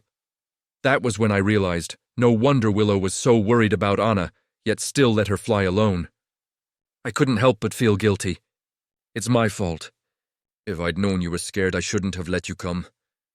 But Willow took a deep breath and smiled gently. It's fine. I underestimated the Ferris wheel and overestimated myself. She said this while taking deep breaths to calm herself, but the next moment I reached over and took off her glasses. I asked, "Would it be better if you couldn't see clearly?" My closeness made Willow momentarily dazed, and she didn't respond to my question. Seeing her face color slightly, I thought it might have worked, so I smiled and was about to suggest that she take deep breaths again to relax, but then the cabin suddenly jerked and stopped at the highest point. We all froze for a second. Willow's heart skipped a beat, and instinctively she grabbed my hand.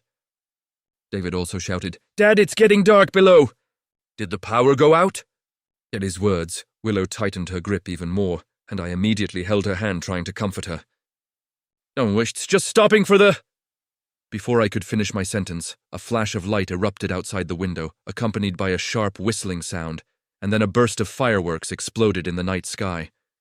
David shouted, "It's fireworks!"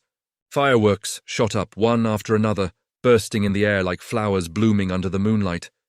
Their beauty captivating. David happily leaned forward, watching the fireworks with wide eyes, full of excitement. He even pulled Anna closer and, with his hands clasped together, made a wish, saying, "Wishes made under fireworks are the easiest to come true. Come on, let's do it together." Anna hesitated for a moment, then closed her eyes, following David's lead.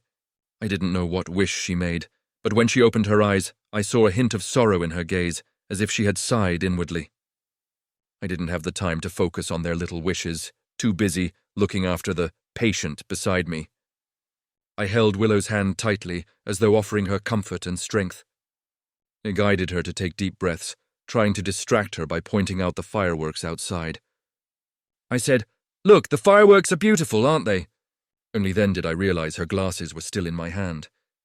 I quickly took them out, intending to put them back on her, and said, "Sorry, I forgot I had your glasses. You must be having trouble seeing. Let me put them on for you." She stopped me, saying, "I can see just fine." Willow smiled mischievously, lowering her voice, and whispered in my ear, "I'm not nearsighted. These glasses are just for blocking blue light." As soon as she finished, I felt my ears burn with embarrassment. I awkwardly bit my lip and chuckled, "Haha, I thought you were nearsighted." Willow looked at my flustered expression and quickly stopped smiling. Her gaze softened as she looked at me and said, "It's all right." Her voice was gentle, her warm breath brushing against my neck as she added, "Your comfort really helps." I froze, turning to look into her deep eyes. Without the glasses to obscure her gaze, I noticed that Willow had captivatingly beautiful eyes. Her lashes curled slightly at the ends, and there was a small mole just beneath her eye. The fireworks reflected in her eyes, looking like scattered stars in the sky, exuding an almost enchanting beauty. I was almost mesmerized by the depths of her eyes. The sounds of the fireworks around me seemed to fade away, as if the world had quieted down, leaving only the thumping of my heart. It beat loudly, like a drum in my ears. It wasn't until David called out to me, "Dad, you and Aunt Lou should make a wish too," that I snapped back to reality, quickly letting go of her hand. I turned back to the fireworks and instinctively closed my eyes. I'm not sure what wish I made, but my mind was filled with Willow's gentle eyes. The only thing I could hear was the thunderous sound of my own heartbeat. When the fireworks finally ended, I was able to regain my composure. The Ferris wheel began to descend slowly, and Willow's face looked much better. She didn't seem as afraid anymore. As for me, I couldn't bring myself to look directly at Willow. I felt like I couldn't face her, as if something was still lingering between us. An awkward atmosphere hung in the air. Maybe only I felt it, because Willow appeared completely at ease. Afterward, we stayed nearby, letting the kids play for a while longer. By the time we were heading home, David had played so much that he fell asleep in Willow's arms. Anna, too, was starting to get tired and followed us quietly as we walked home. The moonlight was cool, filtering through the gaps in the leaves and casting a soft glow ahead. The streetlights lit up the way back. The night was eerily quiet, the only sound the crunch of leaves underfoot. It was so silent it felt almost unnerving. The silence made me think back to the moments on the Ferris wheel, and I couldn't help but purse my lips, trying to find something to say. But Willow spoke first. Christmas is coming soon. How about we go to Iceland to see the Northern Lights? I was stunned for a moment, looking at Willow, my eyes filled with surprise and confusion. I asked, "Why are you suddenly bringing this up?" It wasn't just me who was shocked. Anyone who, after getting off a Ferris wheel on their way home, suddenly hears about travel plans a month ahead would feel taken aback. I looked into Willow's eyes, feeling completely puzzled. Willow seemed to realize how sudden her suggestion was, and she smiled apologetically before speaking. "Honestly, I just thought of it." She glanced at George, his bright eyes shining under the dim streetlights and moonlight, which reminded her of what had just happened on the Ferris wheel. The dazzling fireworks not only reflected in her deep eyes but also illuminated the wishes I had made. My expression hidden in the shadows of the night, only my clasped hands were visible. The moment the fireworks exploded, their vibrant colors lit up my face as if a colorblind person were seeing the world in full color for the first time. Willow's eyes brightened, her heart skipped a beat. Her eyelashes fluttered down, her ears tinged with a soft blush. Her brows relaxed, her beauty pure and almost untouchable. After the Ferris wheel, noticing that I seemed lost in thought, she proposed the idea of seeing the Northern Lights. She continued, "I've heard that wishes made under the Northern Lights are granted by the whole universe." Willow smiled and looked at me. "I thought you'd like it." I stared at her confident smile and couldn't help but smile back. After a moment I nodded. "Actually, I've always wanted to see the Northern Lights." I remembered my parents. After I got into university, they quit their jobs at the hospital to become doctors without borders. On my 20th birthday, they sent me a video. It was of them in Iceland, singing Happy Birthday under the Northern Lights.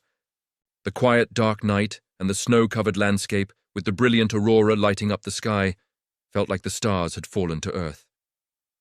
That was when I first thought about seeing the Northern Lights for myself. But then I got busy with my studies, had a child, and focused on following Maria's footsteps in my career. I never managed to go. Hearing Willow's invitation, I didn't hesitate at all. I nodded and said, "All right, for the Christmas holidays, let's take David and Anna and go see them." Willow smiled warmly at my answer. The night was quiet, the moonlight casting a soft glow, and a subtle warmth lingered between us. Anna glanced at us, then turned her head thoughtfully. The autumn breeze blew away the falling leaves, and soon snow began to fall. Christmas break arrived as expected. Since Christmas and New Year's Day are close together, the holidays usually overlap, giving us 2 weeks off. It was the perfect time to visit Iceland. As I looked at David full of energy and excitement, I couldn't help but fuss over his clothes, giving him one last set of instructions. I said, "Make sure you hold Anna's hand. If you get lost or need help, go find someone in a uniform, okay?" "Got it." David nodded, then looked at Anna and seriously said, "Don't worry, Dad, I'll be just as brave as Anna. I'm not afraid to fly by myself." I sighed, feeling helpless as I watched the 2 kids. It was supposed to be a relaxing trip, but David insisted on flying alone, just like Anna did last time. He wouldn't hear of us accompanying them.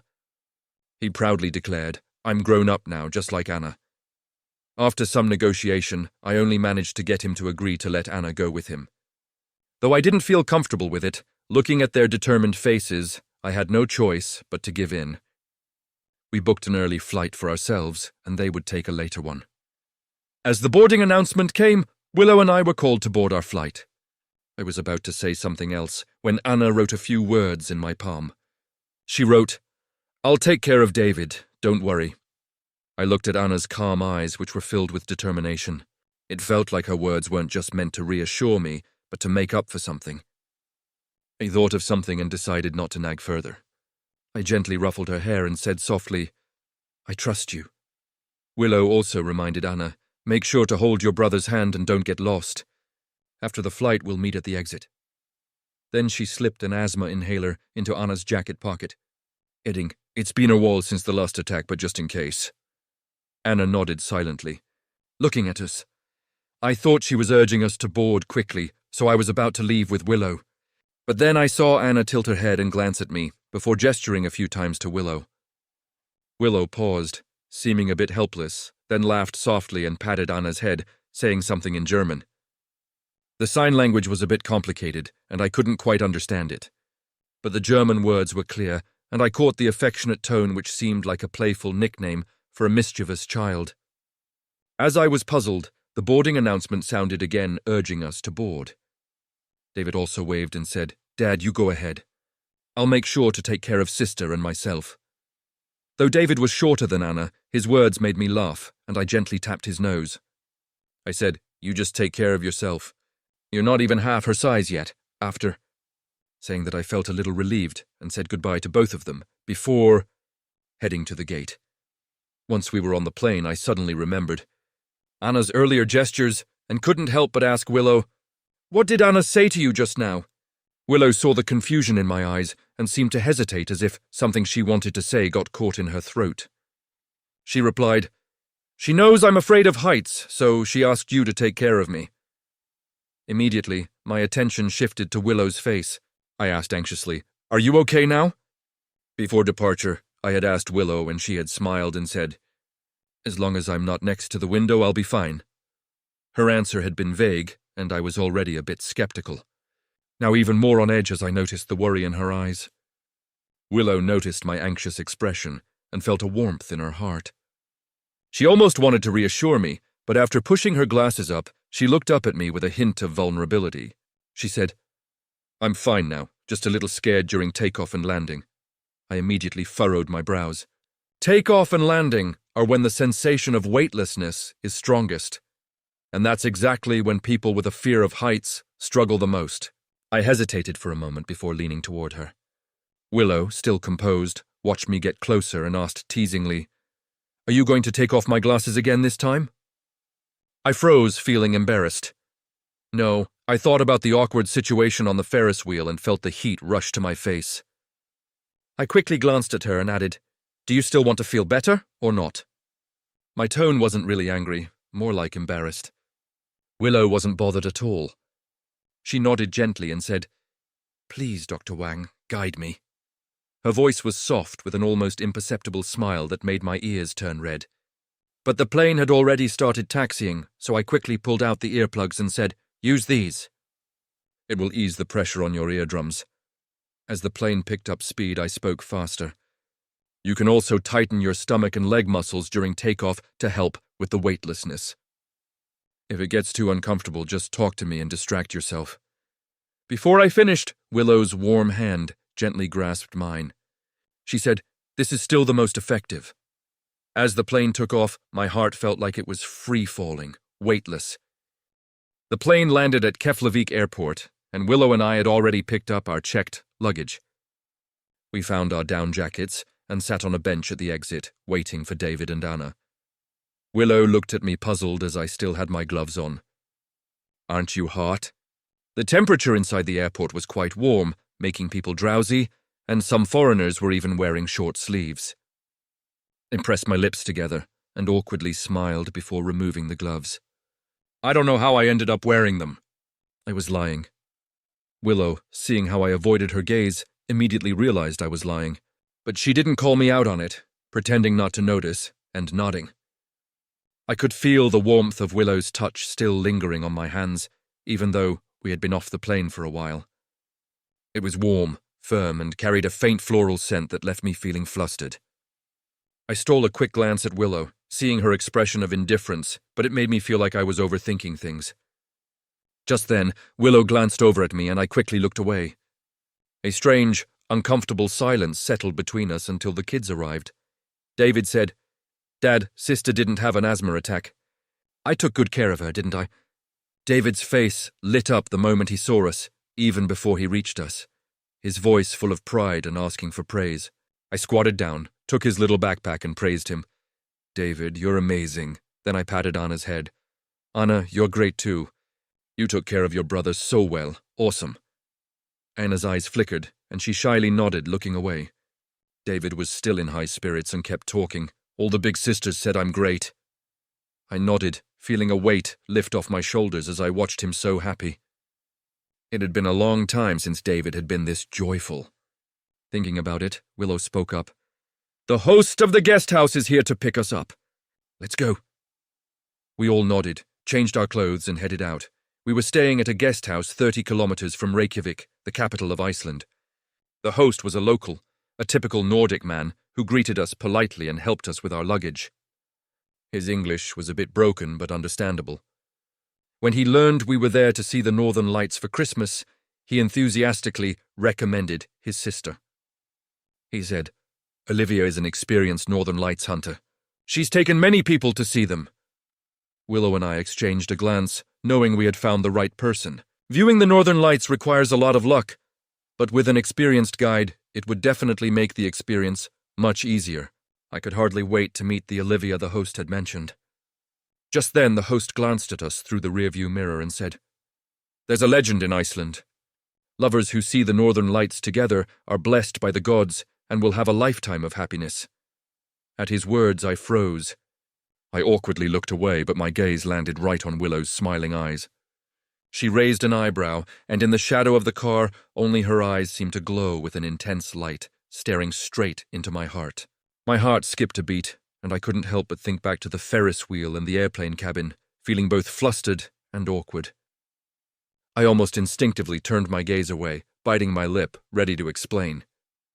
But Willow spoke up first. That's a very romantic legend. She neither denied nor confirmed it, as though she didn't fully understand the host's meaning, smoothly changing the subject. She said, We'd like to ask Olivia if she's available to guide us to see the Northern Lights. The man turned the steering wheel and said, I'm not sure, but Olivia lives right next door. You can ask her when we get there. We arrived at the guest house smoothly. Willow intended to help with the luggage, but I smiled and stopped her, saying, I've got it covered here. Take the kids upstairs to rest for a while and adjust to the time difference. Willow looked at the two exhausted kids with barely open eyes, nodded, and took them upstairs to wash up and tuck them in. Icelanders seem to have a natural ability to sense romance. Even though the guest house owner couldn't understand our language, he could still feel the closeness between us. He murmured something in Icelandic. A happy family. Willow just happened to hear it and couldn't help but smile, replying in Icelandic, Thank you. The owner was somewhat surprised. Seeing our Eastern faces, he had instinctively spoken English. But now he realized that Willow understood Icelandic. Willow explained, I lived in Iceland for a while with my parents, she added with a slight smile. They fell in love under the aurora. Looking around at the snow-covered landscape and the bright sky, Willow took a deep breath of the cold air, which instantly awakened childhood memories. She remembered back then, under the Northern Lights, her family sat around a tent, warming themselves by the fire. Her mother told stories and played the harmonica. It was warm and nostalgic. Willow lifted her gaze and saw the lights of the guest house upstairs. It felt like seeing her childhood home again, and she smiled gently. After a day of rest, we got into Olivia's car at 3 a.m., dressed in our gear and ready for the aurora hunt. Olivia was a tall, muscular woman, only half a head shorter than me. Her blonde hair was neatly tied back, and a few wrinkles around her eyes showed she wasn't young anymore. But her eyes were still sharp, and she spoke briefly. The weather is good recently, so we should have a good chance of seeing the aurora. As she drove, she kept glancing at satellite maps and cloud patterns, adjusting the direction frequently. The night was pitch black, as if engulfed by a thick fog, with only the headlights illuminating the icy plains. In the distance, I could vaguely see the jagged outlines of snowy mountains. I marveled at the magnificence of nature, but also worried about the kids. I turned around to check if David was cold, but he was eagerly pressed against the window, staring outside. Despite not being able to see much, he was undeterred and asked Olivia, How much longer? Olivia glanced at him, turned the steering wheel and pressed the gas pedal. Half an hour? Half an hour later, we arrived at the first observation point, only to be told, The wind has shifted, and the chances of seeing the aurora here are very low. After moving to 2 more locations, by the time we reached the 3rd observation point, no one had much hope of seeing the aurora anymore. The wind on the ice plains was sharp and biting. I told David and Anna to stay in the car while Willow and I got out. Looking up at the pitch-black sky, only the stars twinkled, making the place feel desolate. I exhaled and rubbed my numb hands, gazing at the direction where the aurora might appear, feeling a sense of melancholy. The aurora was a rare sight. It seemed like I wouldn't see it this time. Just then, a rich fragrance suddenly reached my nose. I turned to see Willow handing me a cup of hot cocoa. "Drink something warm to help you feel better," she said. I took the cup, thanked her, and drank it in one go. Warmth spread through my body, comforting my insides. Willow noticed my disappointment and comforted me. "We'll definitely see the aurora." I took it as mere consolation and smiled faintly, lowering my gaze. "Olivia even said it's not certain." "How can you be so sure?" she replied softly. "Because you're with me." Her voice was tender, and my heart skipped a beat. I stared at Willow, seeing deep, intense love in her eyes like the shimmering stars of the aurora itself. Just as I was about to say something, David and Anna came running over. David exclaimed, "The aurora! The aurora is here!" The bluish-green starlight in the sky resembled ink splashed by an artist, casually trailing beautiful light across the sky. Amid the glow, a few brilliant stars sparkled, their dazzling light spreading across the horizon and making it impossible to look away. I stared at the vibrant aurora, my eyes filled with admiration. It felt as though I was seeing the edge of the world, glimpsing the vastness and magnificence of the universe. The scenery was so breathtaking that I could hardly focus on anything else, unaware of Willow standing beside me, her eyes burning with intensity. The aurora was George's landscape, but Willow's landscape was George. Under the starry sky, his eyes seemed to hold the universe within them, making it impossible to look away. It wasn't until a hoarse call startled us that we snapped back to reality. "Mom!" It was Anna. David was the first to hear, looking at Anna, who was lost in the aurora in surprise. He asked, "Anna, you can talk now?" David's exclamation made Willow and me rush over. My eyes were filled with shock. I knew Anna had refused to speak due to trauma, but I hadn't realized that this trauma was connected to the aurora. Before I could say anything, a cold wind swept past. In the next moment, Anna's intense coughing filled the air, her chest heaving violently, her face turning red, the sensation of suffocation washing over her. But she still seemed mesmerized, her eyes fixed on the aurora and unwilling to look away. I froze for a second, then realized it was an asthma attack. I immediately rushed to the car to get the asthma medication. But Willow seemed to have anticipated this. She quickly approached, took out the medication from her pocket, and sprayed it into Anna's mouth. "Take a deep breath," she said softly, holding Anna's head steady to prevent her from struggling, all the while gently reminding her to breathe steadily. David and I stood in front of her, blocking the harsh, cold air of the icy plains. I explained to Olivia, who had stepped forward. "It's the cold air that triggered her asthma attack." Olivia nodded and not only shielded us from the wind, but also handed Anna a bottle of hot water. Anna took it and drank, and after a moment she had calmed down. Her breathing was steady again, and aside from a slight redness in her ears, it was hard to tell she'd just had difficulty breathing.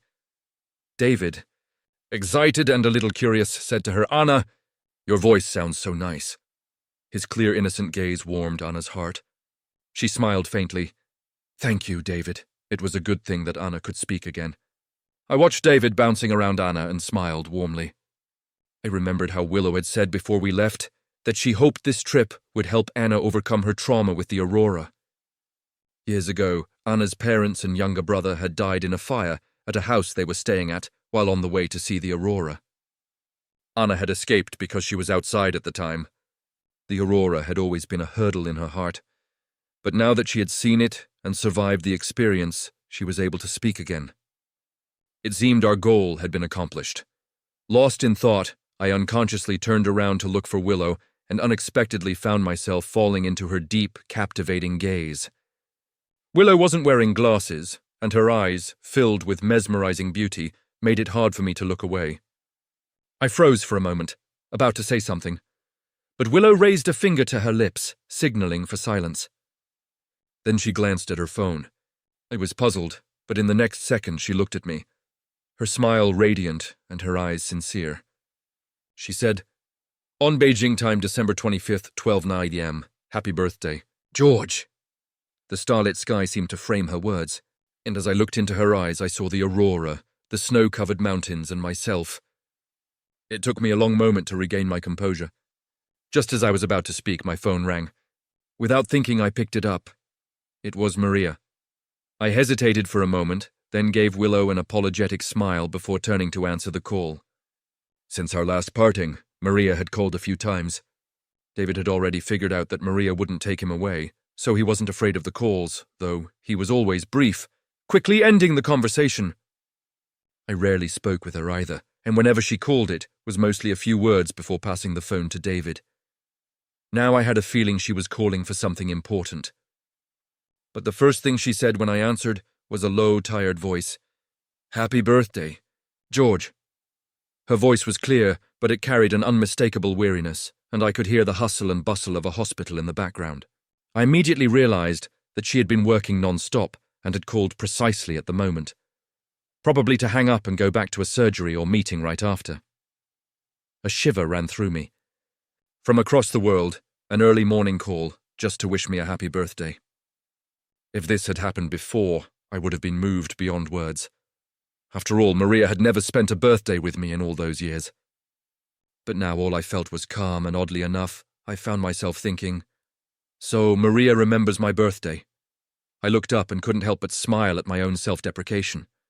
But when I spoke, my tone was distant and polite. "Thank you. It's kind of you to remember." She replied almost urgently, "It's no trouble." Her guilt and regret were impossible to hide, as was her care for me and the kids. Maria wasn't asking to fix things between us. She only wanted to do better by George and the kids, perhaps even to make up for those lost years. But I wasn't giving her that chance. "If there's nothing else, I'll hang up." She hesitated for a moment before saying, "Wait." It sounded like she stopped for a moment before asking, "I bought gifts for you and David. Will you be able to accept them?" I replied honestly, "We're on vacation. We won't be back until after New Year's." I was about to hang up, but I heard Maria's voice tremble. "We haven't talked in so long. Don't you want to ask me anything?" Her tone was flat, but I could sense a faint, almost imperceptible plea. I furrowed my brow. I had no interest in her matters anymore. "I'm not interested in your life," I said. Fearing she might misunderstand again, I clarified. "Our only connection is the kids. If you care about him, that's enough. Don't worry about me." There was silence on the other end, broken only by the sound of the wind howling in my ear. Just when I thought Maria wouldn't say anything else and I was about to hang up, I heard a soft, almost trembling question. "Is there someone you like now?" My breath caught, and for some reason Willow came to mind, her sparkling eyes beneath the fireworks and aurora. I paused for a moment, then didn't answer directly. I hung up the phone. Olivia said, "The aurora is fading. We should go." I came back to my senses and looked up at the fading aurora. The lonely night sky outlined the distant mountains. The biting wind blew across, scattering the heaviness in my heart. For some reason, I remembered the video my parents had sent me when I was 20. They had made a wish under the aurora, hoping their son would have the freedom to choose love and the freedom to refuse love, to live freely without regrets.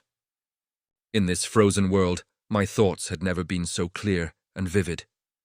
I looked at Willow and a warmth filled my heart. Even David knew it was my birthday, and when he regretted that I hadn't made a wish under the aurora, I smiled softly. I said, "No need to make a wish. The most important one has already come true." When Willow heard my words, something in her heart suddenly brightened. Back at the guest house, the two children were already asleep. The sky was beginning to show the light grey of dawn, and the black night in Reykjavik was giving way to the quiet arrival of day. I looked at the two of them, peacefully nestled together in their sleep, and smiled with a sense of relief and freedom.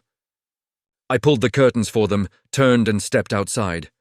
Instantly I was embraced by a warm, citrus-scented presence. Willow's gaze was gentle, and she opened her fist in front of me to reveal a diamond-studded watch. I froze for a moment, hearing her sweet voice.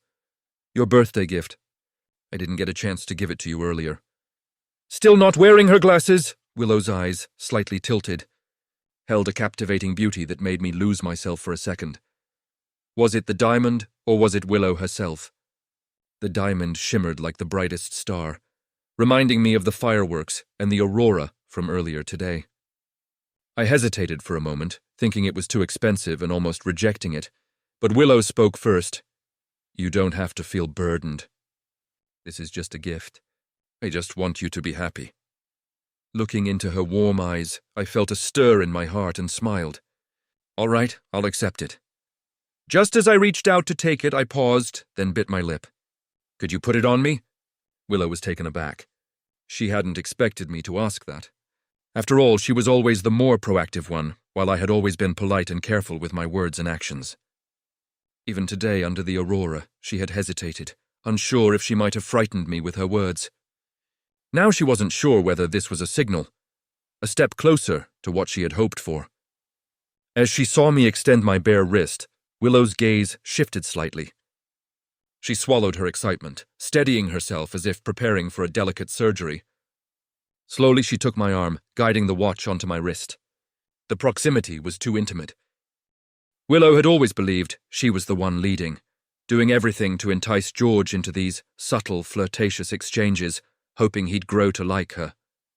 But now, just a hint of closeness from me made her hands tremble, a sensation she hadn't anticipated.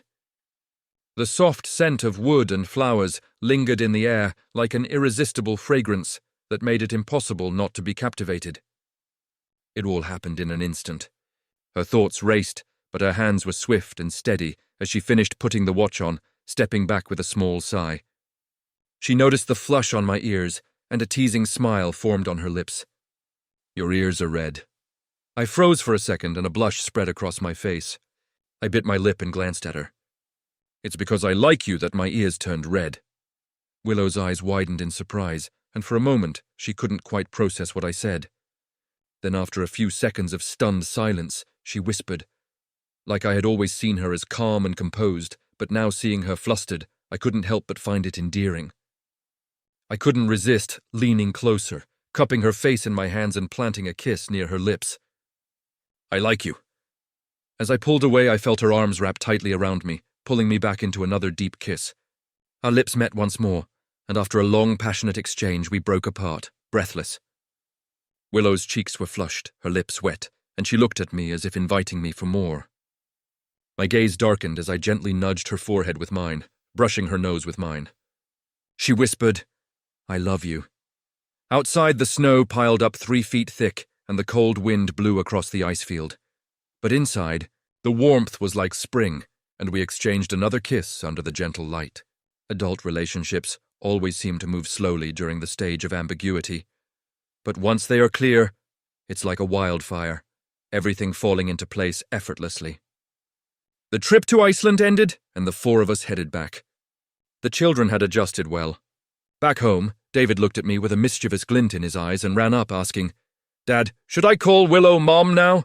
I sighed, knowing he was teasing and almost reached out to tug his ear, but before I could, the doorbell rang. Willow immediately shielded David and said, David's just joking. You go open the door, I'll talk to him. I retracted my hand and went to answer the door. To my surprise, it was Maria standing outside. Maria? I paused, unsure of her visit, and just as I was about to ask, Willow appeared behind me, casually slipping her arm around mine and standing beside me in a show of intimacy. Maria's face immediately changed. She saw us together. The moment Maria saw us close together, her heart sank. The tiredness from back-to-back flights and cross-ocean travels had been nothing compared to the pain this simple gesture caused. The truth had hit her. I was moving on. For all the times before our relationship had ended, she had never felt this way. Now she truly understood what it meant to lose me. I'd already moved forward, and she was left standing still. Maria looked at me with a mix of surprise and sorrow, swallowed her emotions, and reached into her bag to pull out a gift box. This is your birthday gift, she said, her hands trembling slightly, not from the gift but from the weight of her own feelings. I glanced at her but took the box, feeling a sudden heaviness in my heart. She remained silent for a moment before I broke the silence. Is there anything else? Maria hesitated, as if deciding whether to share something, before responding.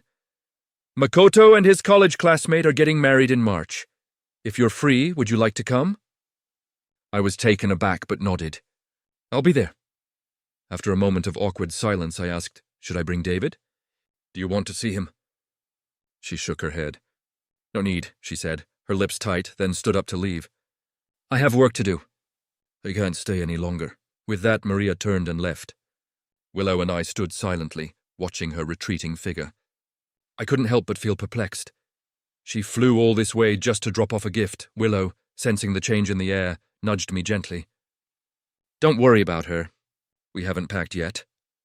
She leaned in, placing a soft kiss on my lips before pulling me into the living room. Let's pack our bags. We're going out to have Chinese food to celebrate your belated birthday. David and Anna both eagerly agreed. Okay, I smiled, seeing how much lighter and happier Anna had become and how David beamed with excitement. None of us could have anticipated that this warmth and happiness would become our everyday life. Then, on the day I graduated from Harvard Medical School, I knelt down on one knee. Surrounded by flowers and the envious gazes of others, I asked Willow to marry me. Everything fell into place. Anna tilted her head and called me Uncle, while David, without hesitation, jumped into Willow's arms, shouting, Mom! Looking at David's joy, I smiled gently. Willow saw it, walked toward me, wrapped her arms around me, and said, Mr. Wang, I will love you forever for the rest of my life. The last time she had said that, we were in the icy fields of Iceland.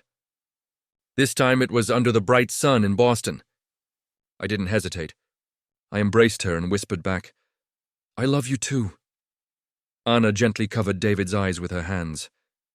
Under the long daylight, in the warmth of the sun, we shared a long kiss.